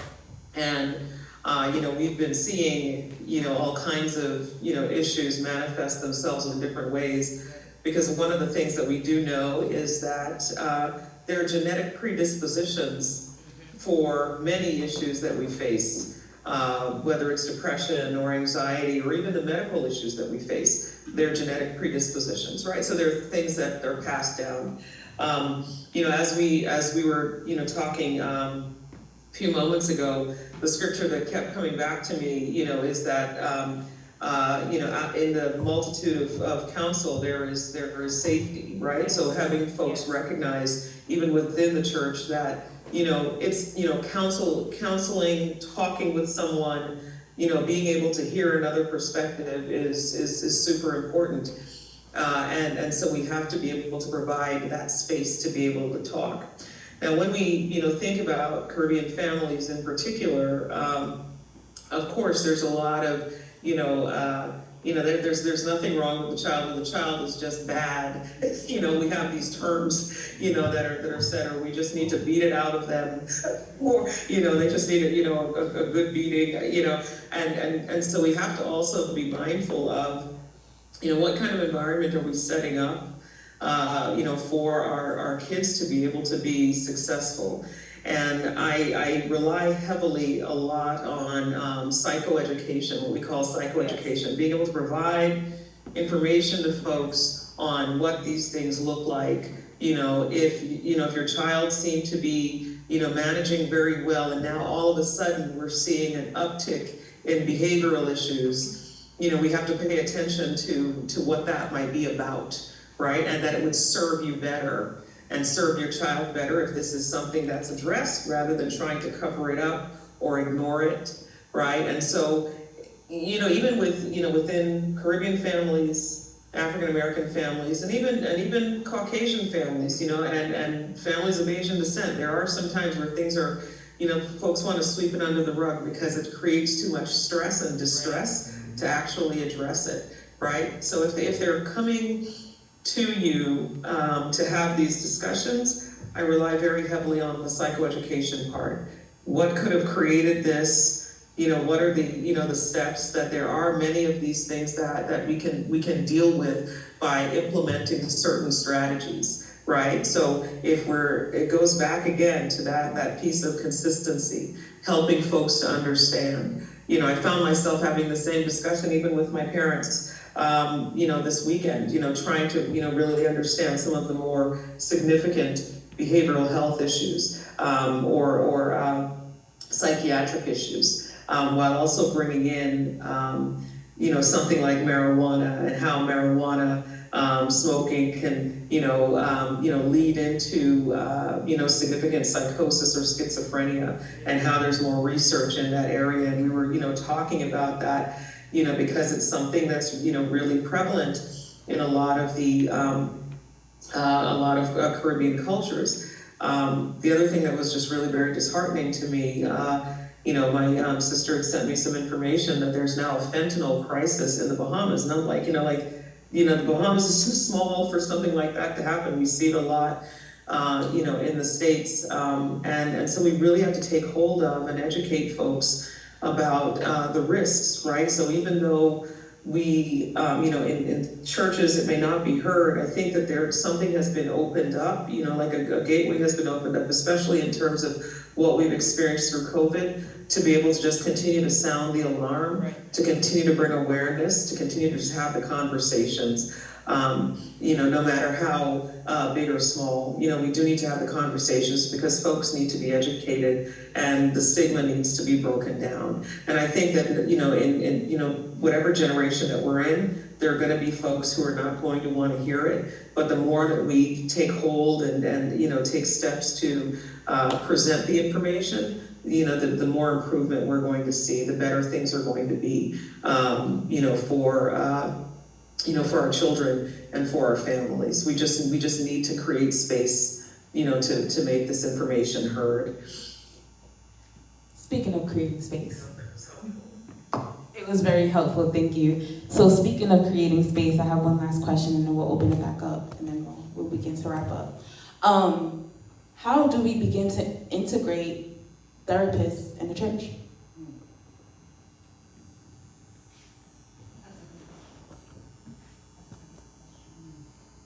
Creating space, right? That's a space. Well, it starts with these initiatives, right? Like having panel discussions, having mental health days, having, inviting guest speakers. So that way the conversation becomes more open. It also starts with the leaders as well too. And being able to, in your kind of one-on-one time with people, because you have, I think a lot of times leaders have access to some of that information. Someone has talked about certain things, so it's really kind of just, you're hearing it and you're filtering it, and you're thinking, okay, well, this is something that I can support them around, and I can also make a suggestion for them to seek additional support in that situation. So this is kind of what Shirley was saying earlier, combining the two, like spirituality, faith, and counseling. Because if, someone came to Pastor Shirley or Pastor Brown, your name is not Shirley. It is Shirley. I'm sure Shirley's in this room. Okay, I just realized this. And said, hey, I don't know what's going on, but I lost my finger outside, and it's like, it's outside, and there's a finger missing. Your reaction is not going to just be, let's pray, and then hopefully the finger will show up. It's you're going to listen and you're going to take action. And it's the same idea. You're sitting with, someone in your congregation and you're talking about certain things that are becoming a little worrisome, or there are very specific themes that are coming up, and you're thinking, okay, I don't have the capacity to support you wholeheartedly. I'm going to, reach out to my network. I'm going to make some suggestions. I met this person the other day. This person is saying, hey, I'm a mental health provider.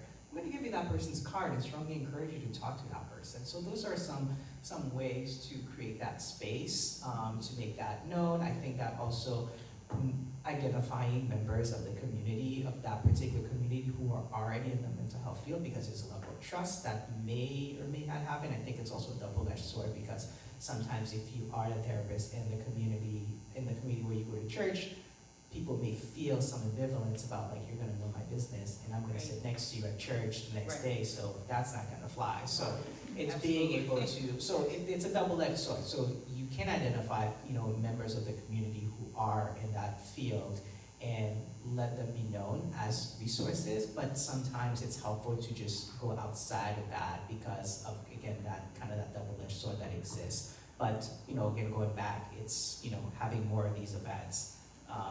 As leaders, kind of, listening more intentionally about, okay, what's going on, what's happening, what can I do? And then, again, the third step would be, knowing who in the community are, individuals who are able to support that, while recognizing there are some limitations to that as well, too. Wonderful. And I just wanted to add for the pastor, that may be listening, that it doesn't minimize you as a pastor to be able to tell your congregation or that individual, to direct them in an area to get support or mental health, treatment. And I think, a lot of pastors, may feel like, oh, I've failed. But there's a certain portion of training, I hope that, pastors do go through as far as pastoral counseling is concerned, but that goes to a certain extent. And then there are times where you have to move beyond with referring out, and that is okay. And a pastor needs to understand that you don't fail the person by having referred them out, to a therapist or to, a clinician who is educated in that area to help, that individual get where they need to go. It doesn't minimize, that pastor. It doesn't take away your pastoralship. It doesn't relieve them out of your care as a pastor.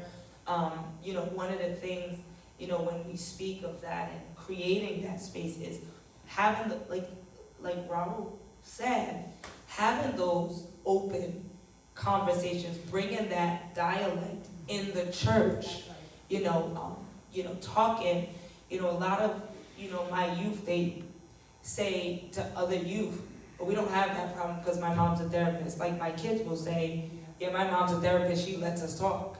Because I realize that if they don't talk to you, they're gonna talk to somebody. And they're gonna get direction from somewhere.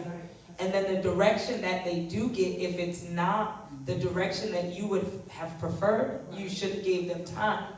And we gotta get to the place where, we understand that it is a different time. There is different battles that, this generation is dealing with that we haven't seen.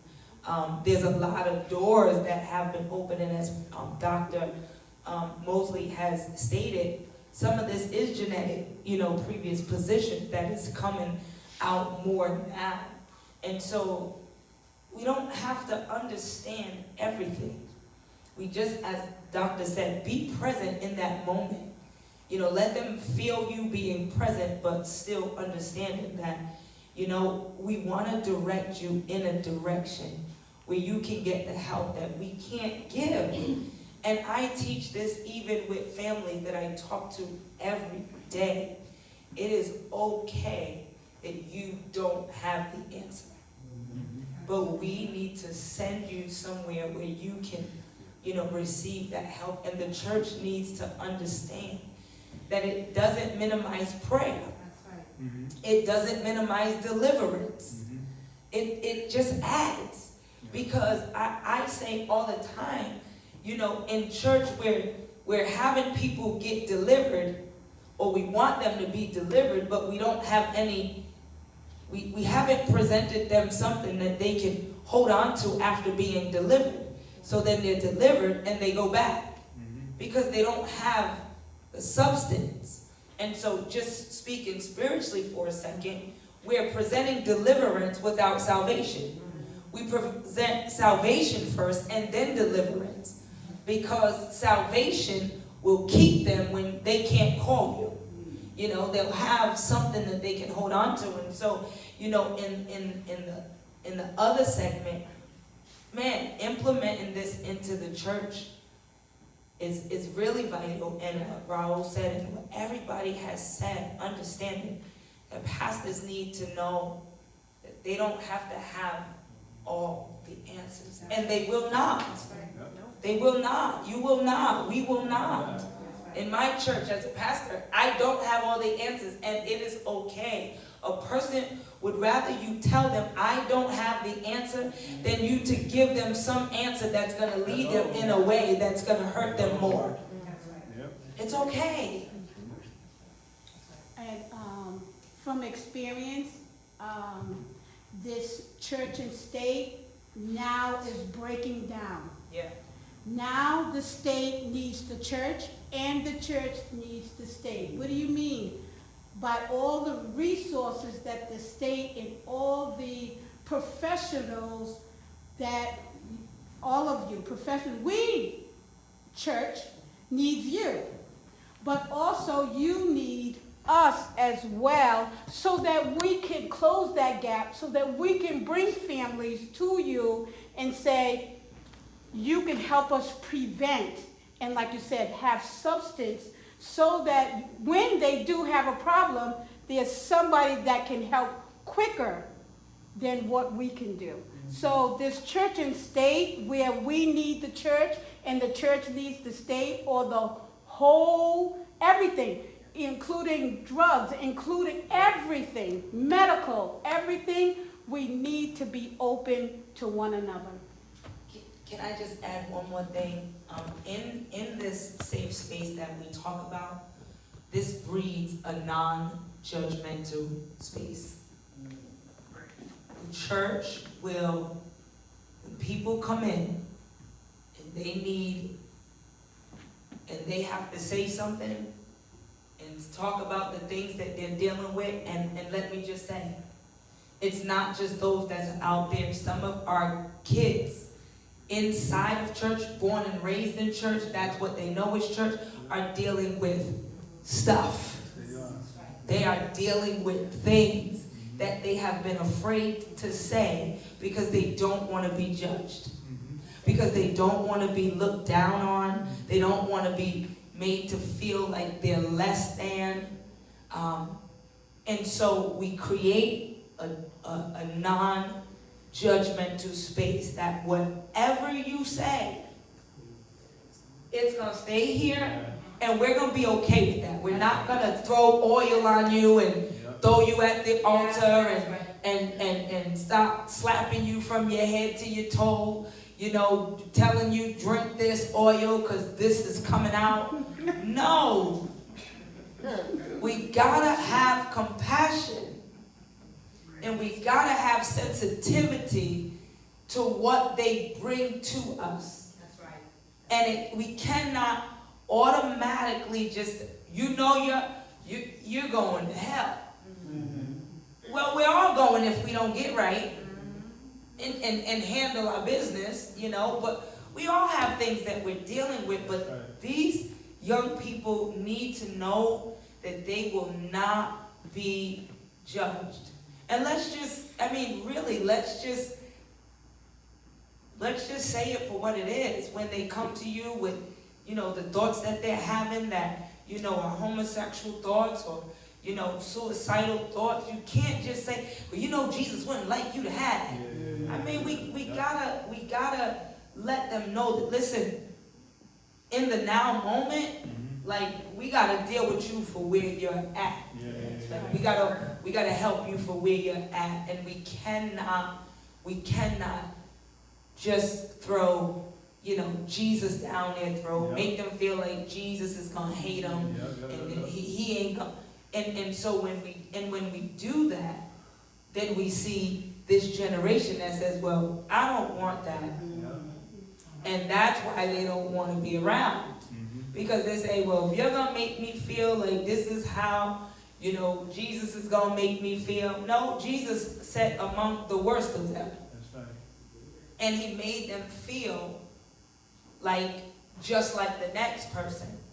And although we just have to understand how to balance, you know, the spirit and the natural, and not make people feel bad for where they are. And there's nothing wrong with receiving resources. Absolutely. There's nothing wrong with receiving education. Yes. Because that is what's our problem, is that we're not educated enough. We're not educated enough to say, we need your help. Yeah. Therapists, we need your help. They may come in, yes, to the church. Of course, we're going to receive them. But then also, too, I want to educate and say, okay, listen, I have a panelist. And you know, and I like what Raul said, we do need to have more of these discussions with our youth, with our teenagers, with even the kids. Because we can talk kids level too, and we need your help. But we also, too, have to open the door to our resources and say, hey, there's nothing wrong with you getting resources and having the respect that we respect your professionalism. Bring it on into the church. You'll be surprised how many people will come to church because you have resources and have help. Yeah. And not just spiritual help, because it says first natural, then spiritual. So let's help one another naturally, knowing that everybody, I'm not well either, but I need help. So, but at least it'll give them a door to say there's nothing wrong with asking for help. And that's the key. A lot of people feel that they cannot ask for help because there's a stigma for asking for help. Right. Man, I got one thing to say and I'm done. 3 John 1 and 2 says, Beloved, I wish above all things that thou mayest prosper and be in health, even as thy soul prosper. I think the church lacks balance around the board. They don't want to hear about how Jesus is. They want to hear about, you know what's powerful? The Word of God is powerful by itself, but it's when we tell our testimony. It has no, the Bible said, let it kill it, but the Spirit make it alive. When we speak something in the church and outside of the church, and we tell somebody about the Word, they want to know, how is it effective in your life? And I think it's a lack of transparency. And I think when we're not transparent, then the people are not transparent. And I think a lot of it goes to the older saints when they were just hiding things. And then you're not telling your kids and you're beating them, but you have the same problem. And I think that we need balance. The Bible says, seek ye first the kingdom and all its righteousness, all the things will be added. And we have to have that balance. I think we got the balance with, you don't have to give more, you need to pay your bills. You play this game, you need to give your way out of debt. That's a lie. You keep giving your way out of debt, you're going to be homeless. We play these games. I don't play games, and I'm tired. I've seen it. Oh, you need to hug your neighbor. Yeah, but I got a problem with being with you. I think the church lacks balance, and we need that mental part, but we also need that financial piece. I think because you're giving, but you're a bad steward. We need to bring someone in, but I think the problem with the church is we either too spiritual or we're too natural. That's what's lacking. I think we got more people coming in therapists, but we lack the spiritual sense. When I went to my therapist, I said, I need you. She said, you do? I said, yeah, I need you. She said, why? I said, I have the spiritual, but I need the natural. I need balance. She was like, wow. I said, yeah. And then when I got up in front of my church, I said, I see a therapist. I said, and some of y'all need to. It's okay. But I think the Bible says, blessed is the man that walketh not in the counsel of the ungodly. Everything that they counsel you is not always good. Even some saved people. Because you got saved counsels that's in there, but they don't believe the same Bible that you read. I'm done. And one more question, I'm sorry. With this generation, they're smarter. Okay, they're much smarter than back in the day, even my time. Now, we are introducing them to the spiritual part, but now they want to know what's step 1, what's step 2, what's step 3, to make it easier. So this is why I'm saying that we would need you to help us to say, this is what we can do at step 1, because if they miss step 1, they can't make it to step 3. That's true. You know, so we need that education as well. And I'm talking pastors, everyone, that we need it too. I need it because, and I go to these different organizations and what the state is offering to the church, because I have to know what's step 1, what's step 2. And then when someone in my church can say, you know what, I'm still having a problem, boom, I can send them over to Dr. Mosley and say, you know what, she can get you started. That's right. And then, but I'm still there behind them spiritually. Right. Do you know? So we have to work together hand in hand. Question. Now we're going to go into the questions for the audience. We don't want to prolong the time, but this is really good. I hope everybody's enjoying this. I'm learning so much from the panelists, and we're going to give the floor to the people. I like what the gentleman in the back said. And I mean, for me, I've learned in my walk with Jesus, balance, right? Besides my first and foremost is my foundation in Christ. And also, I'm in recovery, you know what I mean? I'm in the 12-step fellowship. It's funny we were talking about steps. Because in the 12-step fellowship, you know what I'm saying, if anyone knows, when you go through the 12-step process, it's working in the inside what's going on with me. Not with what this one did, no, but what's going on with me. And I remember early in my walk for some years being around church folk, and I'm gonna say church folk, especially men with this facade. And I'm over here in these arenas, and I'm telling it all. I don't care. You know what I mean? Because I've learned something. If I put it out there, you can't use that against me. You know what I mean? Go ahead. You want to take it with you? Go ahead. Share it with everybody. I freed myself. I am not owning that. And,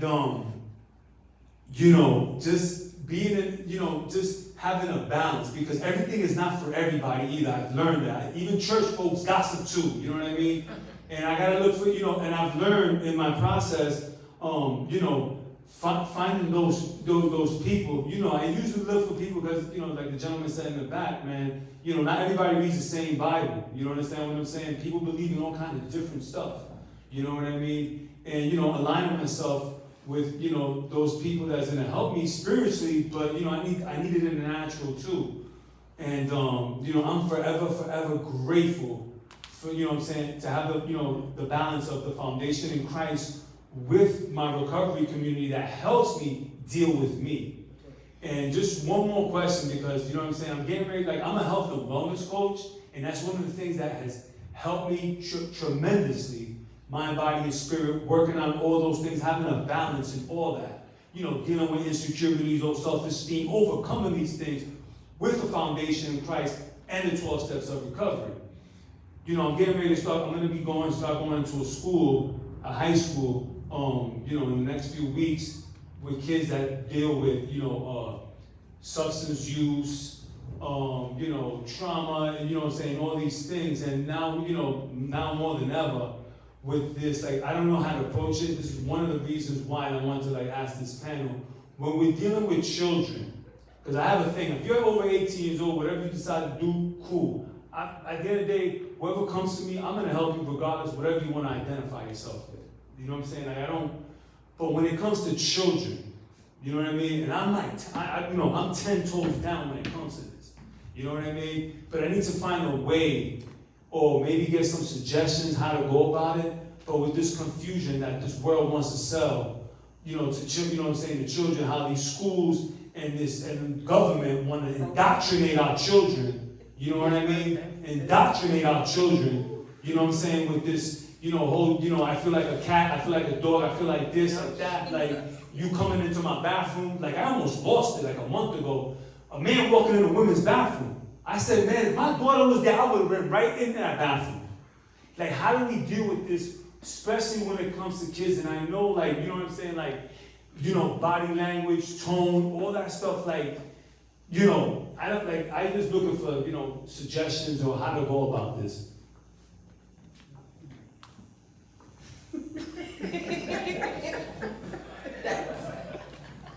That is it, but it's so true, because we do have this now. They are literally saying a child wants to be a dog, they can lift up their leg in the classroom and pee, or litter boxes can be in the class. Like, this is a thing. This is a thing. So as therapists and as Christian counselors and therapists,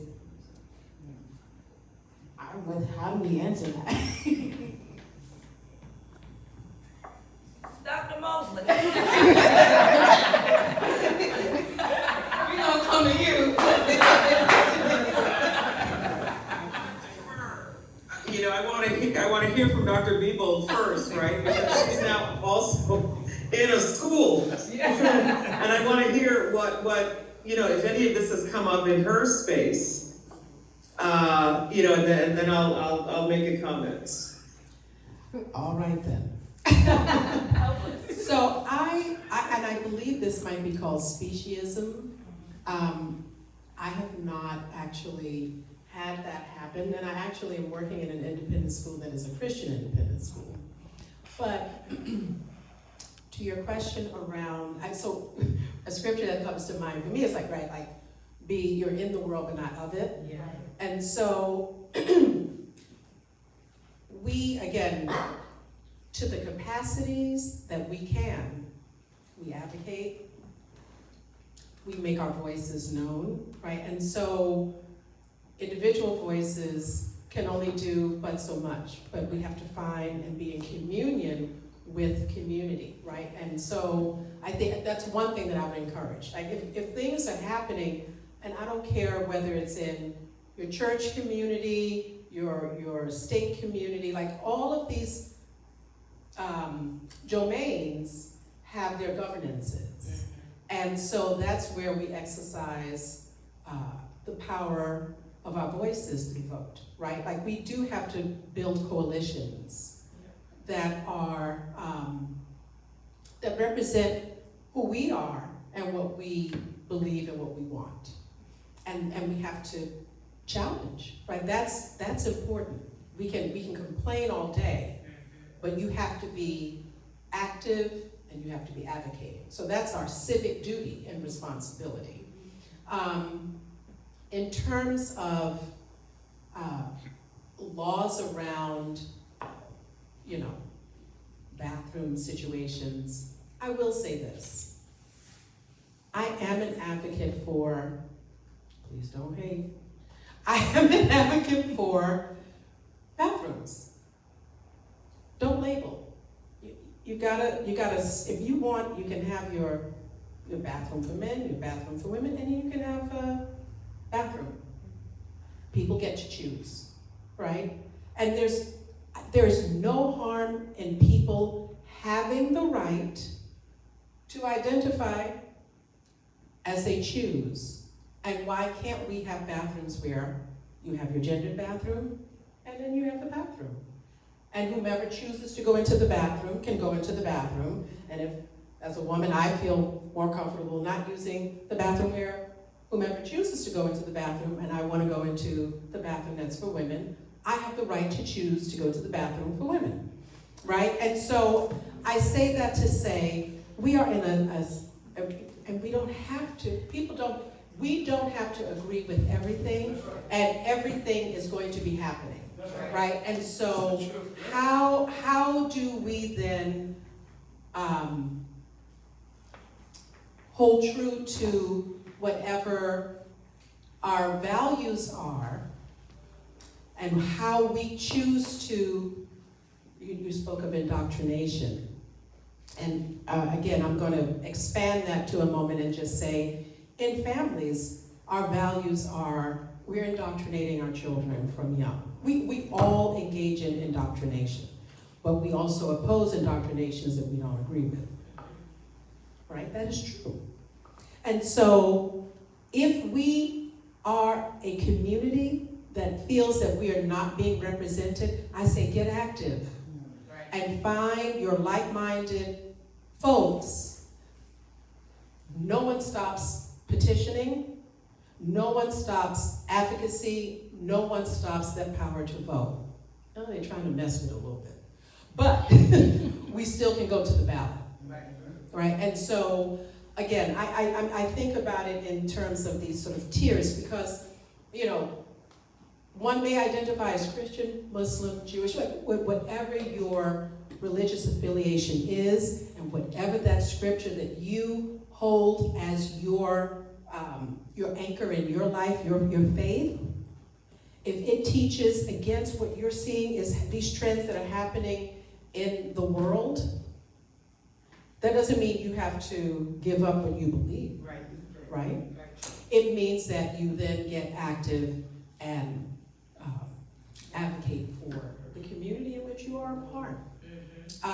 That's the best I can do on that. And I will say I was traveling recently, and there was a bathroom for men, for women, and then there was a bathroom. And again, and I think we have to be aware that everyone isn't going to believe as you and I and or whomever does. And there's going to always be change. And you have to think about, well then, if what the change is not aligned with what I believe, then who are my like-minded community members? And how can we build coalitions? And how can we then take this next level where we get our voices heard? I will pause there. Dr. Lynn, did you? Well, you know, I feel that Dr. Beeble did a great job. Yeah. You know, and she's actually, you know, very right. We're living in a world where we're exposed to a lot of different people with a lot of different beliefs, right? And we don't have to give up what we believe just because there are other things that are coming in that seemed, you know, diametrically opposed to our belief system. We still have to stand up and show, you know, the same way that other folks may be protesting or trying to, you know, bring their beliefs to the fore. As Christians, you stand up and bring your beliefs to the fore as well, and not operate from a place of fear, right, or a place of defeat, right, but still ensure that you are, you know, teaching your children what you want them to learn, that you're still being, you know, transparent and open about your beliefs, but not necessarily getting into unnecessary fights, right? But we, you know, still stand strong in the fact that we know, you know, who our Savior is and what our belief system is, and we stand, you know, by truth, right? So the same kind of energy that other folks are giving to make their voices heard, we have to do the same thing about what our belief system is. We don't have to, you know, operate from a place of defeat. That's good, thank you. Are there any other last questions, comments, or concerns? So at this moment, what an amazing, amazing, amazing discussion. Thank you, everyone. Our panelists, thank you so much. Pastor Shirley, thank you so much. And that we have this opportunity and the committee for Judah Jam Festival to be able to have these conversations in a safe space. What we've heard is a safe space. What we heard is accountability. What we've heard is transparency. Meeting each other where we're at, non-judgmental. Let me hear you. You hear me. Let's have a conversation. So thank you, everyone. Thank you, everyone online for joining us. And we will switch to Pastor Shirley, who will do our last kibble. Thank you. First of all, I just want to say thank you to everyone who participated in this Peace, Love, Judah Jam open discussion. This was very informative. This is something that we, the committee, had decided and we wanted to tackle, and that is mental health for our children. And this was a very great discussion. I'd like to thank my committee for working this hard for the last 8 months, putting together not only this open panel discussion, but also the Peace, Love, Judah Jam Festival that is going to be held Saturday, September 9th, 2023. It's going to be located at the Central Park Playground in East Providence, Rhode Island. We're going to be there from the hours of 12 to 5 p.m. And we're going to be bringing awareness to mental wellness for our children. And we're going to be doing a lot that day. Some of the speakers from our panel is going to be there. Dr. Laverne is going to be there. And we're going to have Raul going to be one of our speakers. And Daniel is going to be one of the speakers at the festival. So please mark your calendars for this great event that's going to be taking place. Listen, we're all about awareness.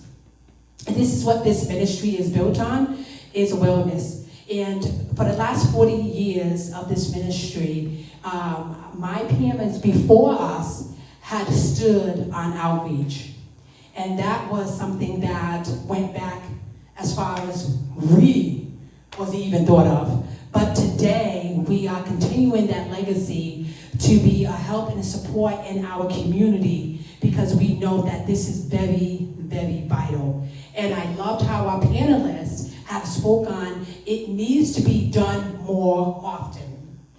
And these kind of discussions needs to be done more often. It's not being done. And we need to be doing this more often, and the church alone needs to be having these discussions with our church members so that they can be informed and that they're not the only ones that is living in this all by themselves. And so we want to be able to be that bridge and support to our community, and this is what this ministry is built on and support. So I'd like to give honor to my senior pastor, who is my actual biological sister. And Pastor Pam had allowed us to have this open discussion so that we could get our voices heard and so that people will be in touch. So I thank God for Pastor Pam. Amen. And I thank all of you that came. I thank God for Pastor Brown and his lovely wife. Sister Kia, thank you so much for coming. And to everyone that is here, my coworker is here, Pablo. Thank you so much, Pablo, for coming. He said he was going to be here, and for everyone who is here today, and I thank my sister friend, moderator Chantel P. Walls, for being such a great moderator. Yes, and to my panel. Oh my God, you guys are fantastic. Dr. Laverne Mosley, God bless you.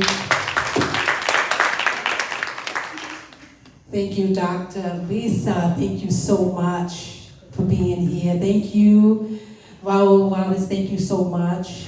I appreciate you. Daniel, thank you for coming at the last minute.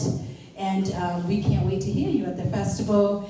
And to my sister friend, Evangelist Shirley Brown.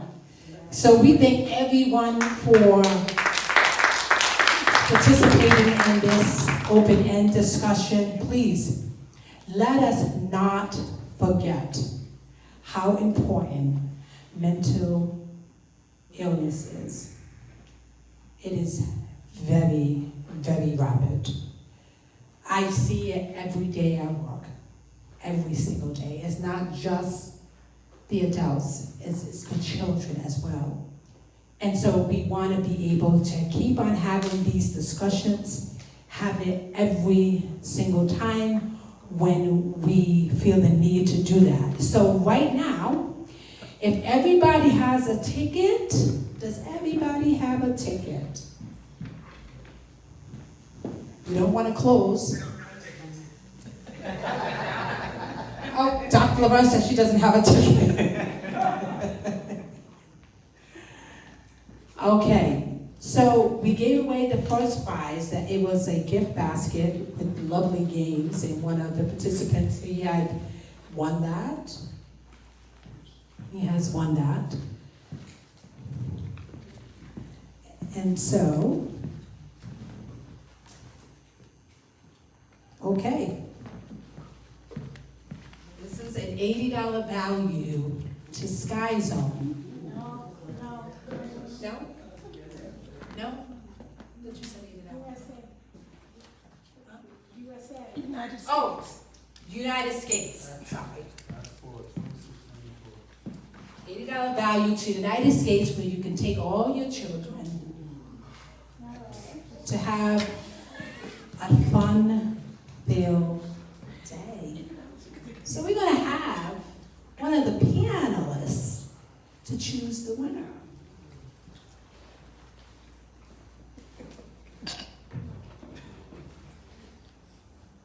All right.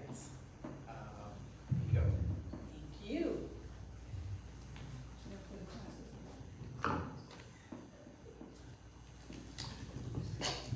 Put my glasses on. I can't see. Okay, the last three numbers goes to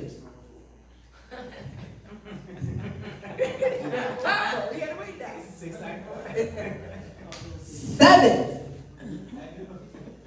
0, 4, 7, 0, 4. Who's 704? Oh, you are.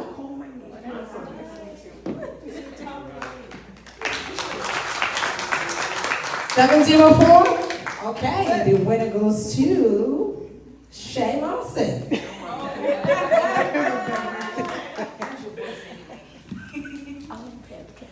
Again, thank you so much for participating in this open discussion. Again, thank you so much, panelists.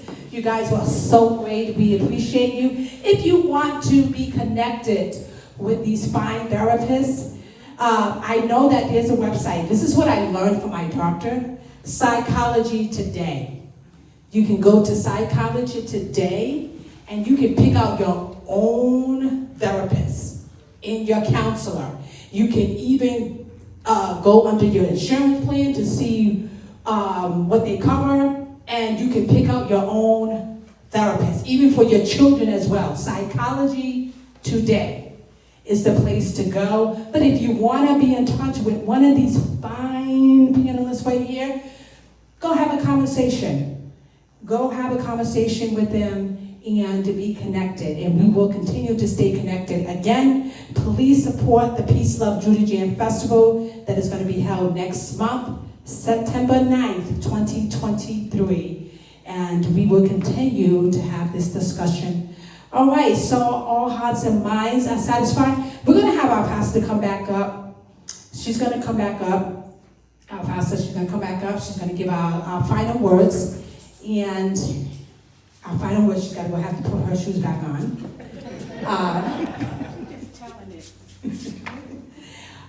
We're going to have her to come back up, and she's going to give her final words, and she's going to dismiss us.